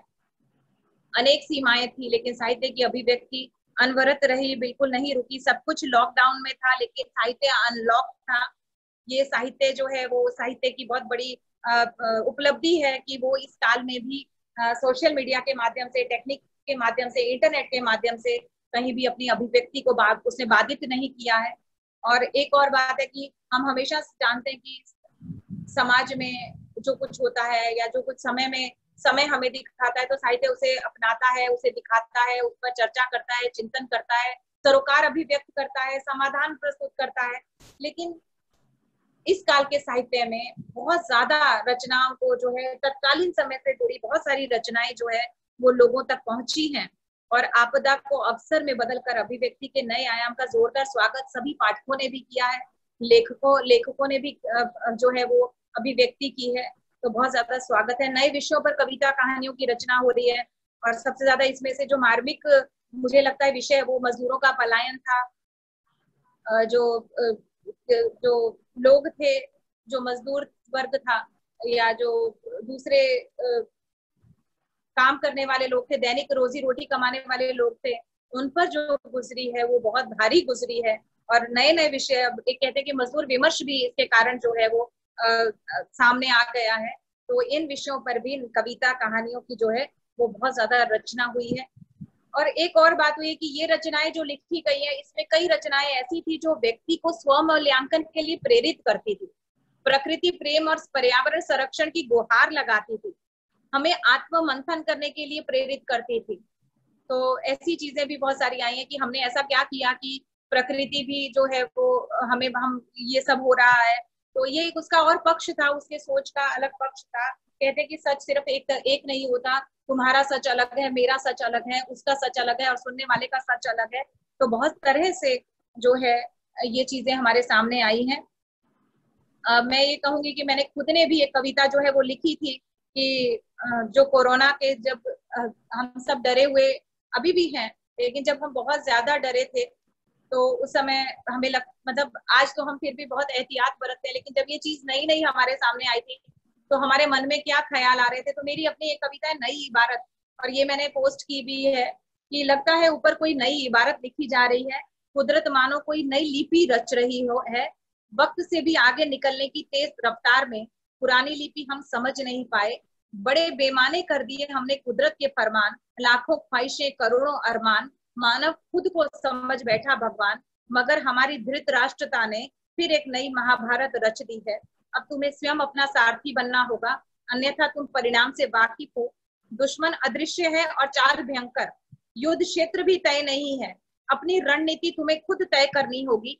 अच्छा होगा अगर संकेत समझ लो कुदरत की इस नई लिपि के संकेत बहुत भयावह हैं। कहीं तूफानी हवा है, आप देखते हैं, आपने देखा होगा कि बेमौसम बरसातें हुई थी, तूफानी हवाएं चली थी। तो इसी को मैंने लिखा है कि कहीं तूफानी हवा थी, कहीं बर्फीली बारिश, कहीं कड़कती बिजली, कहीं बादलों का शोर, कहीं चिलचिलाती गर्मी, बहुत जल्दी से मौसम परिवर्तित हो रहा था। और उस पर यहाँ सुनी सड़कें, सहमा आदमी, लॉकडाउन का मैंने जिक्र किया था, सुन सन्नाटा, चीखती खामोशी और बेचैन बेबस जिंदगी, संभाल लो वर्तमान, कहीं बन जाए ना यह कोई भूला बिसरा इतिहास। तो इस तरह से हमने बहुत सारी चीजें देखी हैं। नेक्स्ट, अब इसकी सीमाएं भी हैं। मैंने आपसे कहा कि जैसे हर एक का प्लस माइनस पॉइंट होते हैं, सकारात्मक नकारात्मक उसके असर होते हैं, तो इसके भी असर है कि स्वस्थ समीक्षा का अभाव मिलता है। गहन मतलब यहाँ पर समीक्षा नहीं है, प्रशंसा ज्यादा है। लोग प्रशंसा करते हैं, समीक्षा भी बहुत कम हो गई है। और जबकि जरूरी है समीक्षा किसी भी स्वतंत्रता को स्वच्छंदता में बदलने के रोकने के लिए, या फिर दिशा निर्देश करने के लिए, सही राह दिखाने के लिए स्वस्थ समीक्षा हमेशा जो है वो उसका स्वागत रहता है। गहन विश्लेषण की कमी है। समय होता जा रहा है, मैं थोड़ा जल्दी से जाऊंगी। विस्तृत प्रतिक्रियाओं की अनुपस्थिति है, लंबी प्रतिक्रियाएं नहीं देती, बहुत अच्छा लिखा है, बेहतरीन लिखा है, ऐसा ही लिखकर हम जो है वो ज्यादातर दिखाई देता है। कमेंट लाइक और शेयर का बोलबाला है, बहुत जल्दी लोग कमेंट कर देते हैं, बहुत जल्दी लाइक करते हैं, बहुत जल्दी शेयर करते हैं। और अभी किसी भी रचना का जो है वो मूल्यांकन कितने लाइक्स मिले, कितने शेयर हुए, क्या कमेंट्स हुए, इस पर किया जाता है। लेकिन ये चीजें हैं, लेकिन कमेंट अगर सही हो तो शायद वो लेखक की ताकत बन जाते हैं, लाइक अगर उचित हो तो वो लेखक का प्रोत्साहन बन जाते हैं, तो शेयर अगर सही हुआ हो और अच्छी रचना शेयर हुई हो तो ये रचनात्मकता की ताकत बन जाती है। गंभीर उद्देश्यों की अवहेलना भी हो रही है, कई लोग सिर्फ लिखने के लिए लिख देते हैं, गंभीर उद्देश्य की अवहेलना होती है। कई जगह आत्म प्रचार की भावना बहुत अधिक दिखाई देती है, सिर्फ लिखना है, लिखने के लिए लिखना है। आत्म मुग्धता के भी दर्शन हमें जो होते हैं, कई बार आप देखिएगा कि ये सब होता है। मानसिक अस्वस्थता भी आ जाती है, जब कई बार हम प्रभावित भी होते हैं। हम तो क्या, बहुत सारे लोग जब वो लिखते हैं या फिर कोई उन्हें सराहता नहीं है तो कहीं ना कहीं वो दुखी भी हो जाते हैं और अपना नींद चैन भी खो देते हैं, क्योंकि गुणवत्ता के लिए कोई निश्चित मापदंड नहीं है, सही भेद की कोई गलत रेखा नहीं है, इसलिए अनिर्णय की स्थिति बनी हुई है। तो जरूरी है ये सब चीजें। कई बार रचनाओं का सैलाब आ गया, हमें उतना समय नहीं मिल पाता, एक रचना, दूसरी रचना, तीसरी रचना की हम उसे समय दे सकें, उसे समझ सकें, उस पर चिंतन मनन कर सकें, उस पर अपनी राय जाहिर कर सकें। तो पठन पाठन के लिए भी योग्य समय का अभाव है। नेक्स्ट नेक्स्ट, और एक और जो चीजें देखने को मिल रही है कि बहुत ज्यादा जो है वो प्लेजरिज्म बहुत दिखाई दे रहा है, साहित्यिक चोरी की घटनाओं में बढ़ोतरी हो रही है। कोई भी व्यक्ति जो है वो, लोग आसानी से दूसरे की रचना पर अपना नाम, कई बार ऐसा हो देखा गया है। कई बार स्तरहीन रचनाओं को, क्योंकि कोई सेंसर नहीं है, स्तरीयता के जांचने का कोई जो है मापदंड नहीं है, इसलिए स्तरहीन रचनाओं को भी कई बार जो है वो स्थान मिल जाता है। पाठक कम है, प्रशंसक ज्यादा हो रहे हैं, सहृदयता पर भी प्रश्न उठ रहा है। तो बहुत सुंदर इन्होंने कहा है, एक जगह सहृदयता के बारे में बात की है आशुतोष राणा जी ने। वो लिखते हैं कि सोशल मीडिया की कविता पर भी उन्होंने व्यंग्य किया था कि यहाँ साहित्य सोशल होने पर भी मीडिया से जुड़कर सेंसेशनल साहित्य का रूप ले रहा है। यथार्थ के नाम पर नग्नता को परोसा जा रहा है। वैश्वीकरण के नाम पर भाषा को विकृत किया जा रहा है। भाव संवेदनाएं सूचना तक केंद्रित हो रही हैं। कारण पाठक और साहित्यकार एक ही वर्ग में सिमटे हुए हैं। उनका भेद मिट गया है, यानी साहित्यकार और सहृदय की विशेषताएं लुप्त हो गई हैं। तो ये सब चीजें, और उन्होंने बहुत सुंदर बताया कि साहित्य की विशेष, साहित्य उसे कहते हैं जो किसी की व्यथा को शमन करता है, किसी व्यथा का जो है वो शमन करता है, वो साहित्य है। बहुत सुंदर शब्द आशुतोष जी ने कहे हैं। तो ये सब चीजें हैं। गुणवत्ता की अपेक्षा संख्या बल की पर ज्यादा है। कितना क्वालिटेटिव वर्क है ये नहीं, कितना उसे लाइक्स मिले हैं, कितनी संख्या तक पहुंचा है, अभी ये ज्यादा हो गया है। तो पारस्परिकता का भी प्रचलन बहुत है कि तुमने मुझे अप्रिशिएट किया, मैं तुम्हें करूं। तो ये सब चीजें भी हैं। गंभीरता, त्वरितता और अधैर्य इसकी खास विशेषताएं कहूंगी कि बहुत जल्दी है, बहुत हड़बड़ी में है हर कोई। आज एक का जवाब नहीं आता तो तुरंत इंसान बेचैन होने लगता है, जवाब नहीं आया, जवाब नहीं आया, 2 ब्लू टिक हो गई मगर जवाब नहीं आया। तो अधैर्य और त्वरितता का भी जो है वो है। और कई बार पब्लिक रिलेशन और विभिन्न विज्ञापनों के कारण कई साहित्यकारों को अतिशय प्रोत्साहन भी मिल जाता है, चाहे वो कई बार वो लोग डिजर्व नहीं करते हैं, लेकिन तो भी उनके रिलेशंस होते हैं कि बहुत रातों रात बहुत ज्यादा उसको महत्व मिलने लग जाता है। इंस्टेंट लेखन का अधिक फैशन है, जो कि साहित्य साधना से, मतलब जो है साहित्य से इसका मुझे लगता है कि फास्ट फूड जैसा हो गया है। तुरंत लिखो, तुरंत छपो, तुरंत आगे बढ़ जाओ, तुरंत प्रतिक्रियाएं आ जाती हैं। तो और लंबी रचनाओं के लिए अवसर नहीं बच है। भाषा के प्रति भी जो है वो बहुत मनमानी दिखाई देती है कि भाषा में इसका बहुत ज्यादा है कि खिचड़ी और विकृत भाषा जो है वो प्रयुक्त की जा रही है। और अगर भाषा अच्छी नहीं होगी तो अभिव्यक्ति अच्छी नहीं होगी, अभिव्यक्ति अच्छी नहीं होगी तो पाठक वो असर ग्रहण नहीं कर पाएगा, असर ग्रहण नहीं कर पाएगा तो शायद वो जो भावी पीढ़ी है वो इतना अधिक असर नहीं प्राप्त कर पाएगी। तो अच्छी भाषा के बिना गहन चिंतन या विमर्श जो है वो समय पे डीपी चेंज करते हैं, स्टेटस चेंज करते हैं, तो ये या फिर और भी बहुत सारी चीजें जुड़ जाती हैं, तो बहुत सारा कुछ समय चला जाता है पढ़ने में। और फिर गंभीर साहित्य चर्चाएं बहुत जान देखने को नहीं मिलती। कविता को लेकर तो बहुत ज्यादा है कि कुकुर मुत्ता की तरह कवि उगाए हैं, ऐसा लोग मतलब कहने लगे हैं, क्योंकि हर कोई 2 लाइनें लिखकर कवि जो है वो कविता कर रहा है। लेकिन जो कविता का एक स्वरूप है या कविता का जो होना चाहिए, जो उसकी आत्मा है, वो शायद नदारद है। कई अटपटे वाक्य लिखकर या गद्दे पद्य मिक्स करके भी कविता को दे रहे हैं, लेकिन ऐसा नहीं है कि, लेकिन प्रॉपर ढंग से दिया जाना चाहिए, तो वो नहीं है। लेकिन हमें इस तरफ बहुत ध्यान देना होगा कि कविताओं को जो है वो गद्दे पद्य मिक्स ठीक है, लेकिन अटपटा ना हो, मात्र तुकबंदी ना हो, मात्र जो है वो विद्वता का जो है प्रकाशन ना हो। ये सब चीजें जरूरी हैं। उपयुक्त फिल्टर की जरूरत है। हम मानते हैं कि उसकी अनुपस्थिति है। लेखकों का जमघट लगा है, तो उसमें भी कौन अच्छा लिख रहा है, कौन किस तरह का लिख रहा है, तो इसके विषय में भी हमें सोचना होगा। तो साहित्य जो सबसे ज्यादा इम्पोर्टेंट है, साहित्य साधना जैसे प्रश्न अप्रासंगिक हो गए हैं, क्योंकि साहित्य के लिए लेखक काव्य हेतु माने जाते कि प्रतिभा होनी चाहिए, अभ्यास होना चाहिए, व्युत्पत्ति होनी चाहिए। लेकिन अब तो बस तुरंत आप जो मन चाहते हैं आप लिख देते हैं और उसे कविता कहकर या कथा कहकर इस तरह से प्रस्तुत कर रहे हैं। तो साधना का भी, साधना समय मांगती है, साधना तप मांगती है, साधना संयम मांगती है, साधना अनुशासन मांगती है, साधना अभ्यास मांगती है, साधना डेडिकेशन मांगती है, समर्पण मांगती है। लेकिन वो अभी मुश्किल से दिखाई देता है। लोग वर्षों लगा देते थे अभी इसमें। तो साधना का जैसे प्रश्न अभी अप्रासंगिक से होने लगे हैं।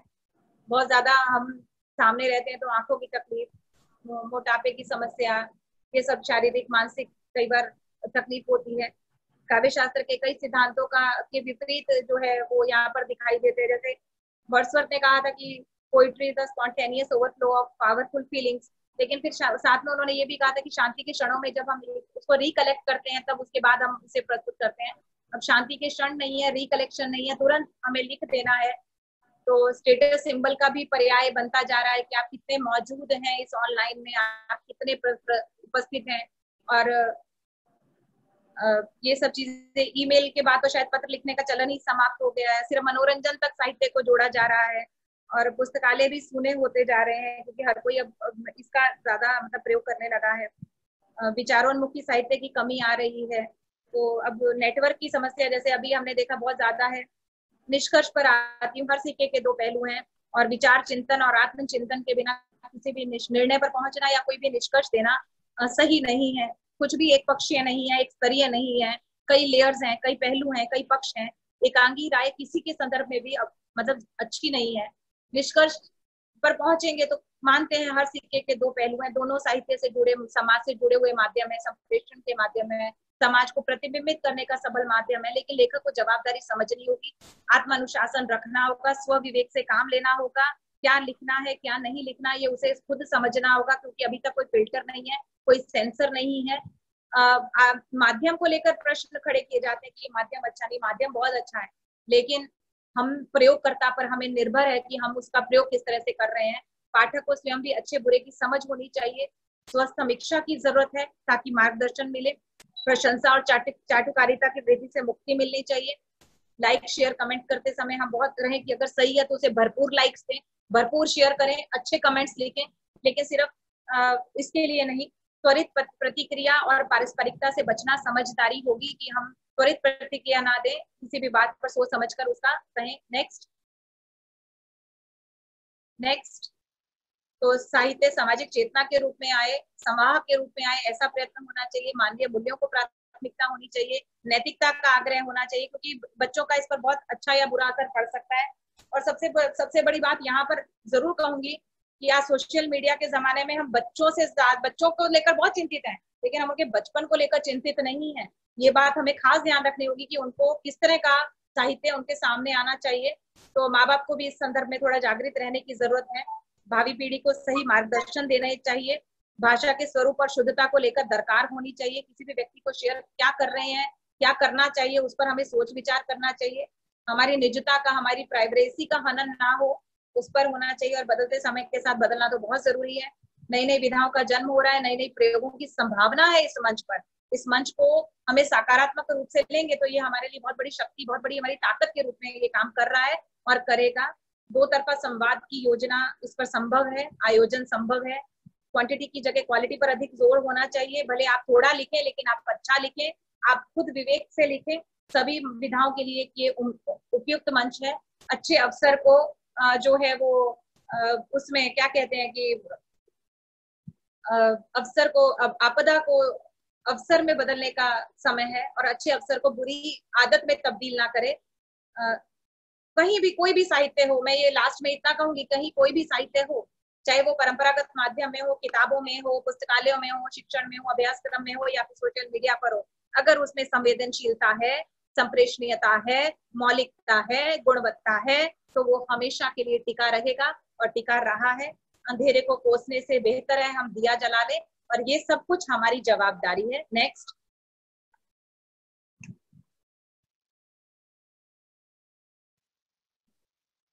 जी, नेक्स्ट।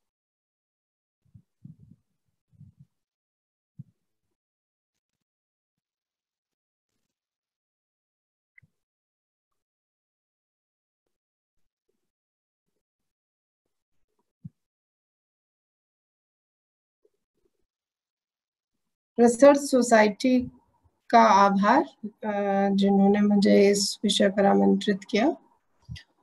अनु मेहता मैडम ने सर्वप्रथम तो उनको बधाई देती हूँ, उन्होंने अपना अच्छा वक्तव्य बहुत अच्छा प्रस्तुत किया और बहुत अच्छे से समझाया भी उन्होंने। धन्यवाद। मेरा ये मानना है कि जो ये कार्यशाला अटेंड कर रहे हैं उन सब बच्चों को आपकी स्लाइड शो से जरूर फायदा मिला होगा। इतना बड़ा वक्तव्य आपने दिया है, शायद ही कोई विषय ऐसा बचा होगा जिसे आपने छोड़ा है। मेरे ख्याल से लगभग आपने सभी विषयों को छुआ है और अपनी बात बहुत अच्छे तरीके से आपने प्रस्तुत की है। धन्यवाद। धन्यवाद।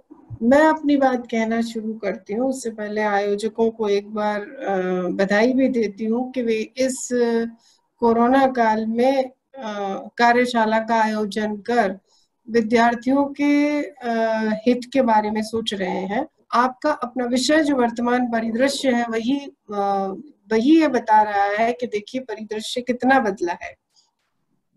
कहाँ हम एक सेमिनार को टिकट कराना, पहले से बनाना, कितना मुश्किल होता है अपने से निकल और जाना। और आज के इस बदलते परिदृश्य में देखिए कितना आसान हो गया कि हम घर बैठे हुए कार्यशाला का आयोजन कर रहे हैं, ऑनलाइन लेक्चर्स कर रहे हैं, क्लासेस कर रहे हैं।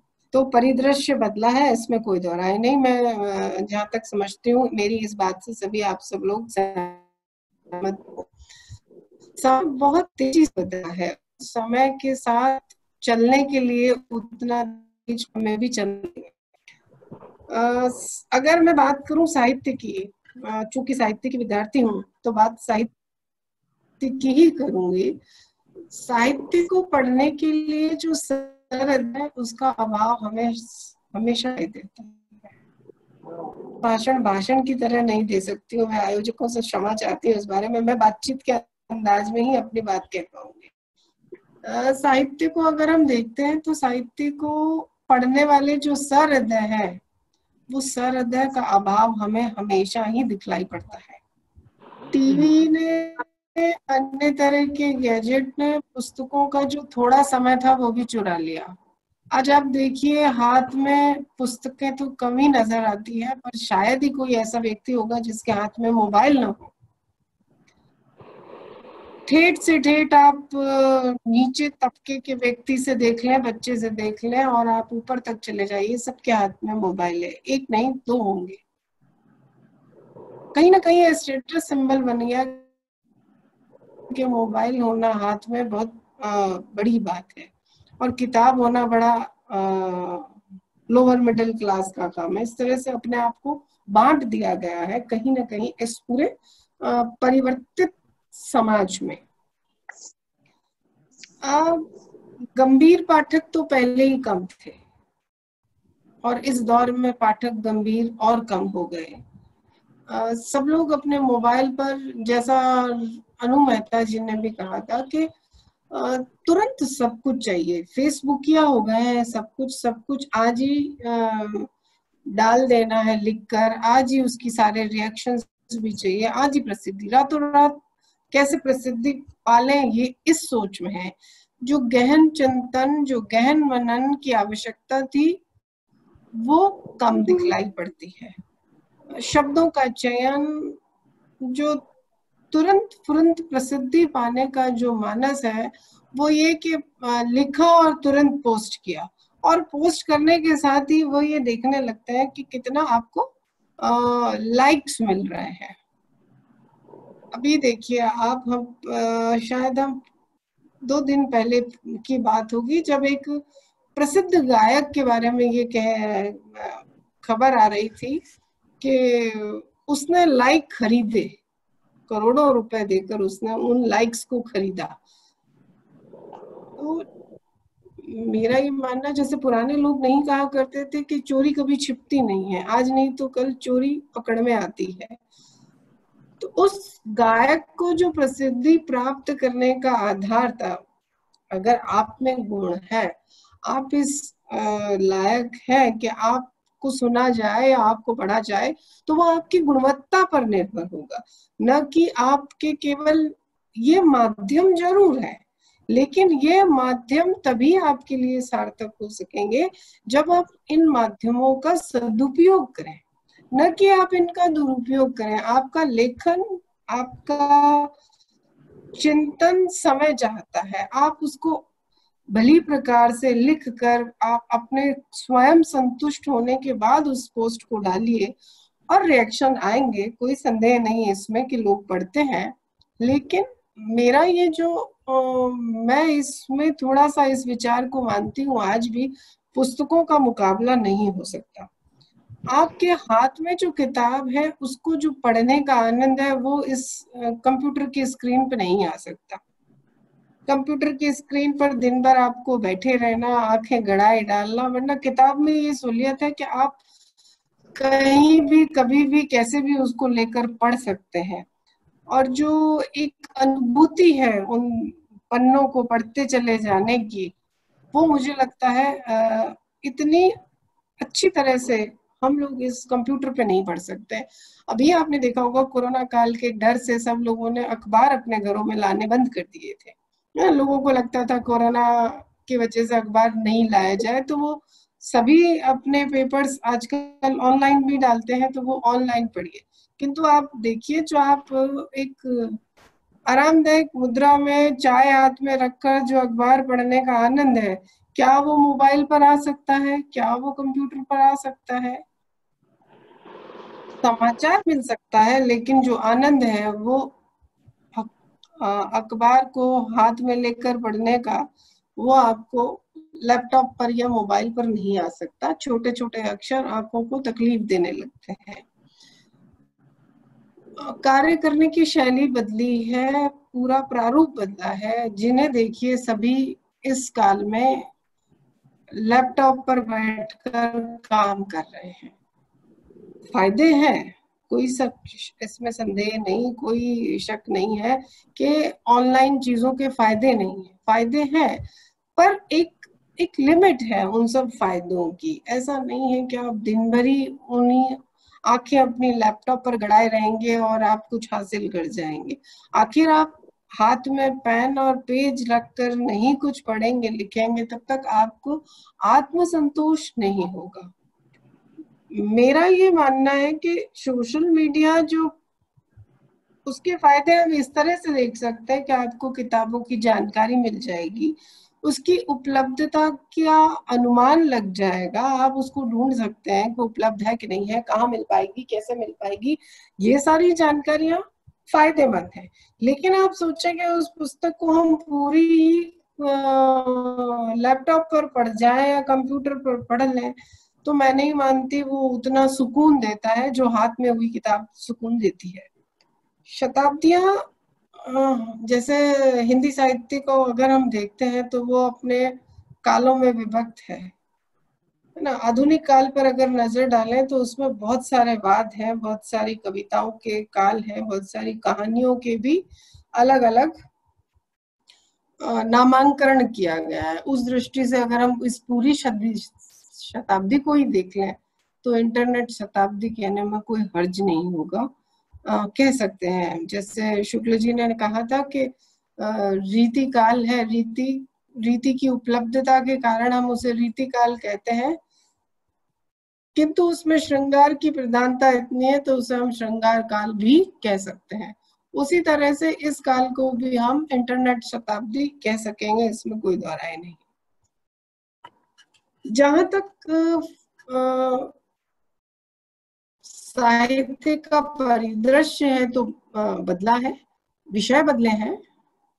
अगर हम हिंदी साहित्य पर एक नजर डालें तो जो विषय कभी नहीं थे वो विषय इन दिनों दिखलाई पड़ते हैं, चाहे वे इंटरनेट पर हो, चाहे वह मोबाइल पर हो। कुछ न कुछ कविताएं, कुछ न कुछ लेख, कुछ न कुछ कहानियां। जबकि मुझे याद आता है कोई मुन्नी मोबाइल नाम का आपने उपन्यास भी पढ़ा होगा, लेखक का नाम अभी भूल रही हूँ, शायद प्रदीप जी का है। कहीं ना कहीं ये चीजें प्रभाव तो डालती हैं व्यक्ति के मानस पर, और कहानियों के शीर्षक, उपन्यासों के शीर्षक इस प्रभाव में दिखते हैं। क्योंकि समाज से लेखक सीखता है, देखता है और उन्हीं को लिखता है, तो प्रभाव आना वाजिब भी है। और कहानी बहुत पुरानी परंपरा और ऐसी सरल परंपरा है अपनी बात कहने की। किस्से कहानियों का कहना, उनका बतलाना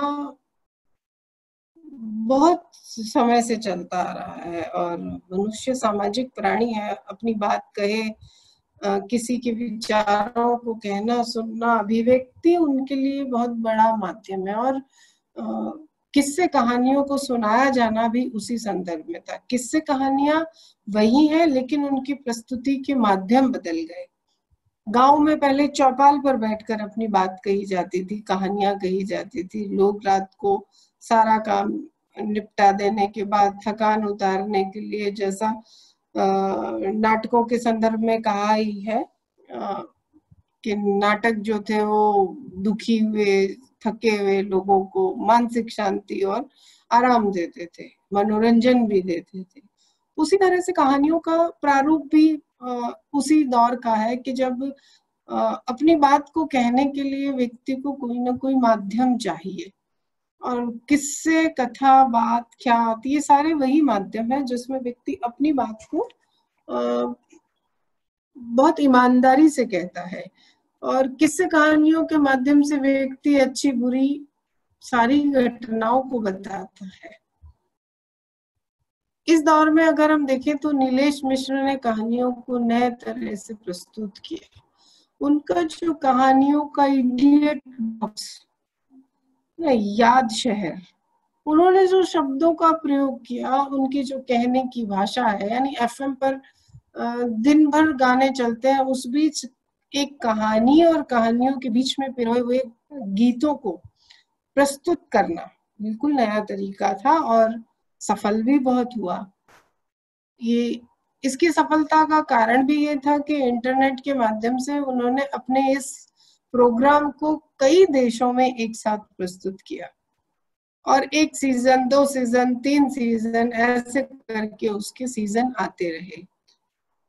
कहानी की जो परंपरा कम हो गई थी वो इस दौर में पुनर्जीवित हुई।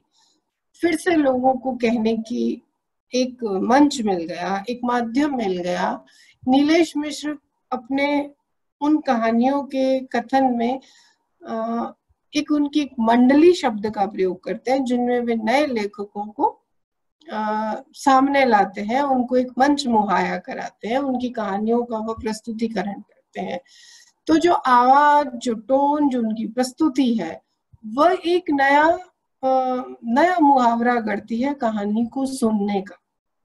जबकि हम जानते हैं कि साहित्य में तो प्रेमचंद अपने आप में एक कहानी सम्राट है, जिन्होंने कई कहानियां लिखी है और कई ऐसे मुद्दों को प्रस्तुत किया है जो अपने आप में एक पत्थर, मील के पत्थर साबित हुए हैं। उस दृष्टि से अगर हम देखते हैं तो इंटरनेट और इस सोशल मीडिया ने बहुत सुविधा उपलब्ध कराई है, हर व्यक्ति की पहुंच में है ये। खास तौर पर सारा युवा वर्ग इस सोशल मीडिया से जुड़ा है। अगर हमें कोई चीज को आगे बढ़ाना है या उसका विज्ञापन करना है, तो ये एक माध्यम है जिससे हम बहुत जल्दी उस चीज को आगे बढ़ा सकते हैं, प्रस्तुत करते हैं। कई नए लेखक हैं जो अच्छा लिखते हैं, पर उनको वो मंच नहीं मिल पा रहा था कि जिससे वो अपनी बात कह सके। सोशल मीडिया ने उनको मंच उपलब्ध करवाया, वे अपनी बात अच्छे से कह पाए, और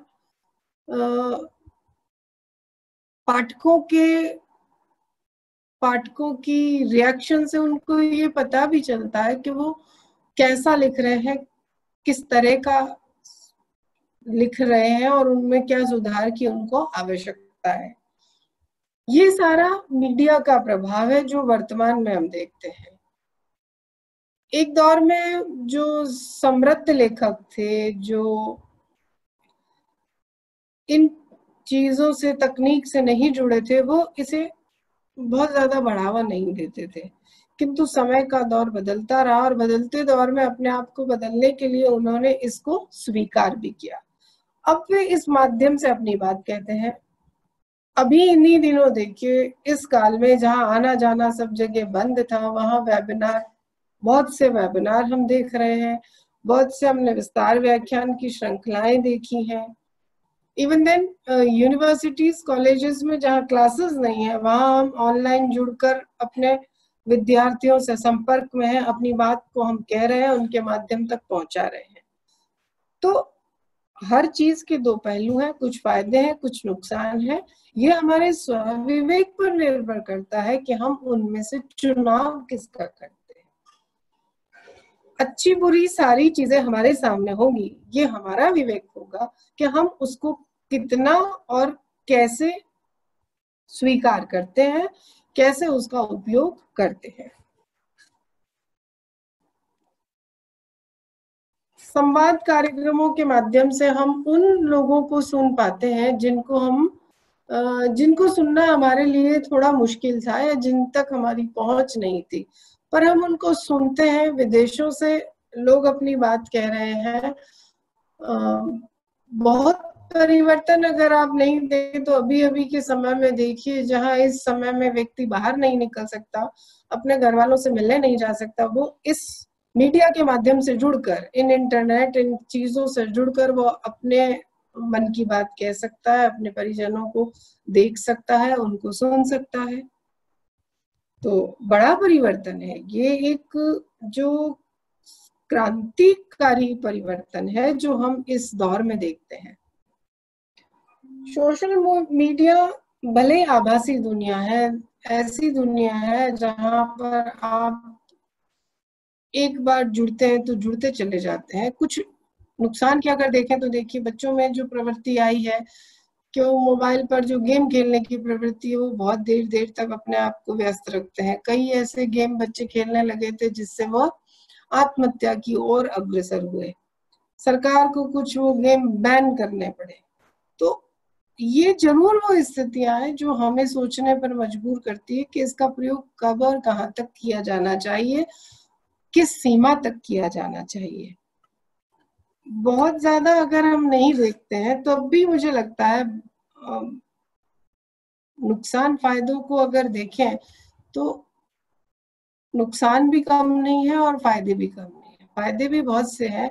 इस दौर में हम अपने विद्यार्थियों को सारा ज्ञान अभी इन्हीं माध्यमों से दे पा रहे हैं, और आगे पता नहीं कितने दिन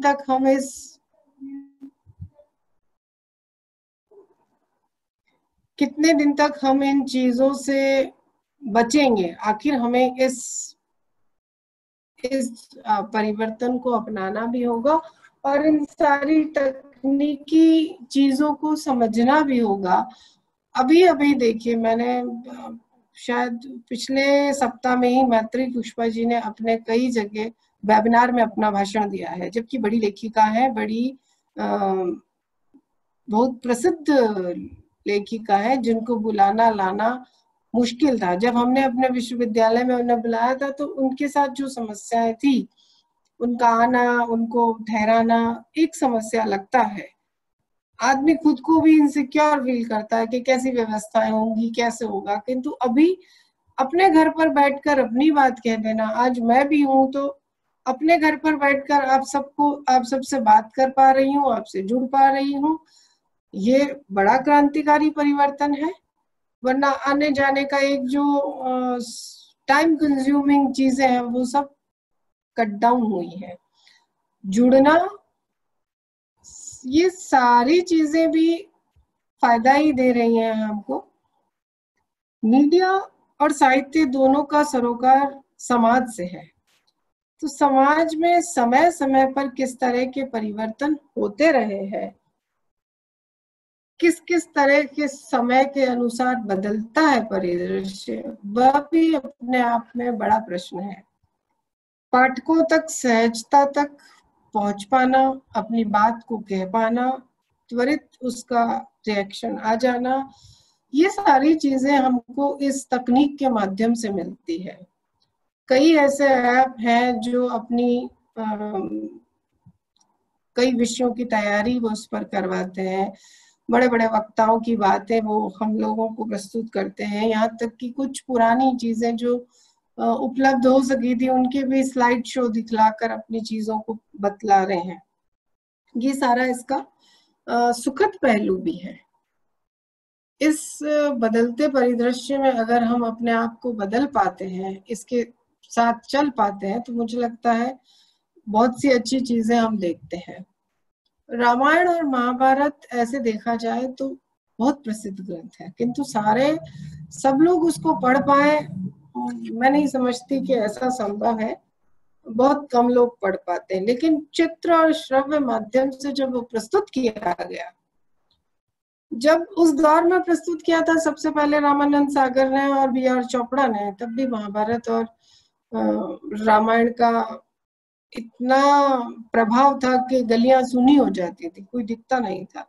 सब लोग उस सीरियल को देखना चाहते थे, उस पौराणिक कथाओं में अपने आप को जोड़ लेते थे, तन मन से सब ऐसा जुड़ जाते थे कि शहर सूने थे।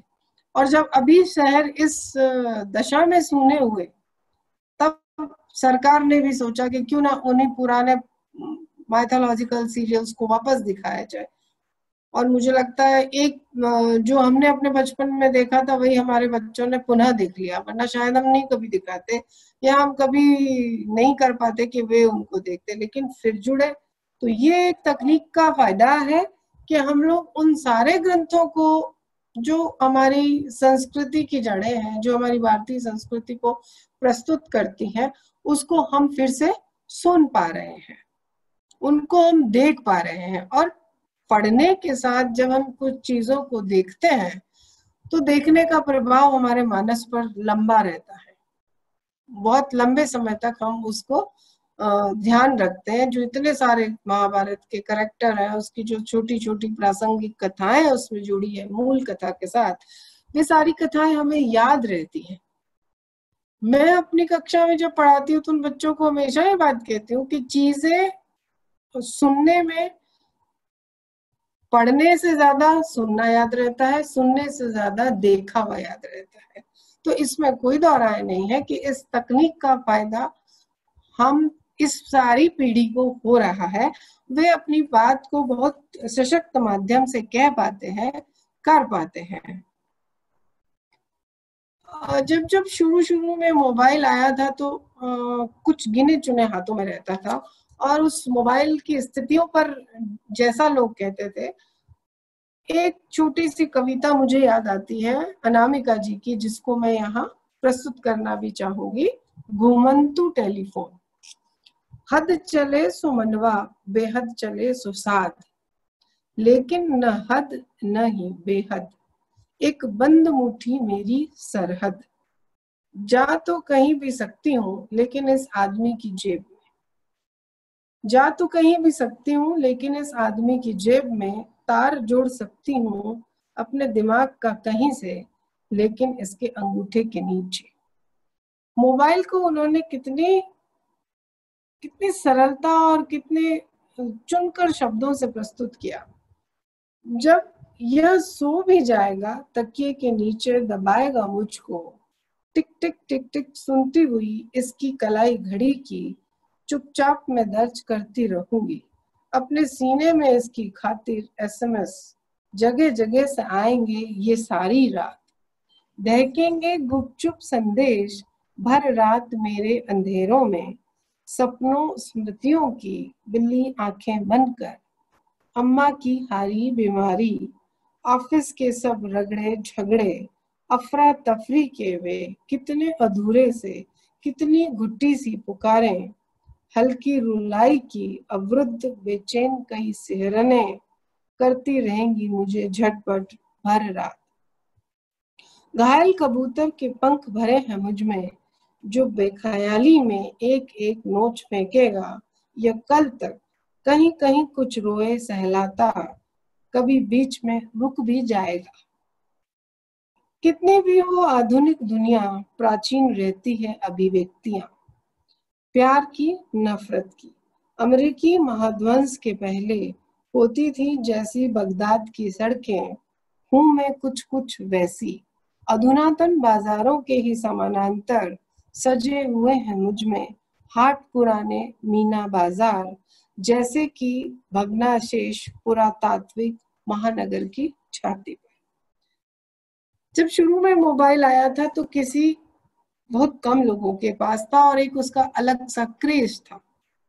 वैसा ही क्रेज हम आजकल मोबाइल के नए नए एप्स का देखते हैं। किसी के पास व्हाट्सएप है, यानी थोड़ी देर के लिए अगर आपके मोबाइल बंद हो जाए, उसकी बैटरी खत्म हो जाए, लोग इतने विचलित हो जाते हैं, इतने परेशान हो जाते हैं, ऐसा लगता है जैसे दुनिया रुक सी गई हो, जैसे कुछ करना था पर अब करना नहीं है। अगर नुकसान में देखें तो मुझे लगता है मोबाइल ने व्यक्ति की जो थोड़ी बहुत स्मरण शक्ति थी वो क्षीण कर दी है। पहले एक जमाने में हमको सारे नंबर याद रहा करते थे, और अब हमें कोई नंबर याद नहीं रहता, क्योंकि हमने सब मोबाइल तो नाम से सेव कर लिए, तो हम सीधा नाम निकाल रहे होते हैं। तो फायदे नुकसान सबके हैं। फिर भी मैं ये मानती हूँ कि इस दौर में, इस समय में जो परिदृश्य है, उस परिदृश्य में मीडिया की बहुत भूमिका है। अभी अभी राहत इंदौरी जी की मृत्यु हुई और अभी अभी ये संदेश सारे भारत में, सारे विश्व में संप्रेषित हो गया है। तो ये मीडिया का प्रभाव है कि आपको कोई भी खबर तुरंत मिल जाती है, वरना सुबह तक अखबार आने पर शायद खबर मिलती। पर अभी इस दौर में समय तुरंत आपको कोई भी चीज पता चलती है। जैसी कोई घटना घटित हुई, प्लेन क्रैश की घटना हुई, तब भी हम उसे तुरंत जान पाए, उसके सारे दृश्य देख पाए। ये मीडिया का फायदा है कि हम हर चीज से जुड़ते हैं, हम देखते हैं, चीजों से जुड़ते हैं, उनको समझ पाते हैं। मैं यही कहना चाहूंगी कि वर्तमान परिदृश्य में साहित्य और मीडिया दोनों ही अपनी अपनी भूमिका पर है। मीडिया की भूमिका पर ये जरूर ये भार बढ़ जाता है कि उनको उन चीजों को देखना चाहिए कि किन चीजों को हमें प्रस्तुत करना है और किन चीजों को हमें बचाना है। सब चीजों और खबरों की प्रामाणिकता उनकी सबसे बड़ी जरूरत है। साहित्य में भी हम इन चीजों को देखते हैं कि जो बात हम कहते हैं वो कितनी सटीक है, कितनी उपयुक्त है, समय के अनुरूप है कि नहीं। जिस तरह से हम वहाँ ख्याल रखते हैं, वैसे ही हमें मीडिया की संस्कृति पर भी ध्यान रखना चाहिए। मीडिया में भी इन चीजों का ख्याल रखा जाना चाहिए कि भाषा का उपयोग किस तरह का किया जाना चाहिए और किन चीजों को सबके सामने प्रस्तुत किया जाना चाहिए। उसका उस तरह का वजन है भी कि नहीं उन शब्दों का, जिन खबरों का जिनको हम प्रस्तुत करते हैं वो उस तरह की है भी या नहीं। मैं समझती हूँ मैं अपनी बात को आपके सामने रख पाई होंगी और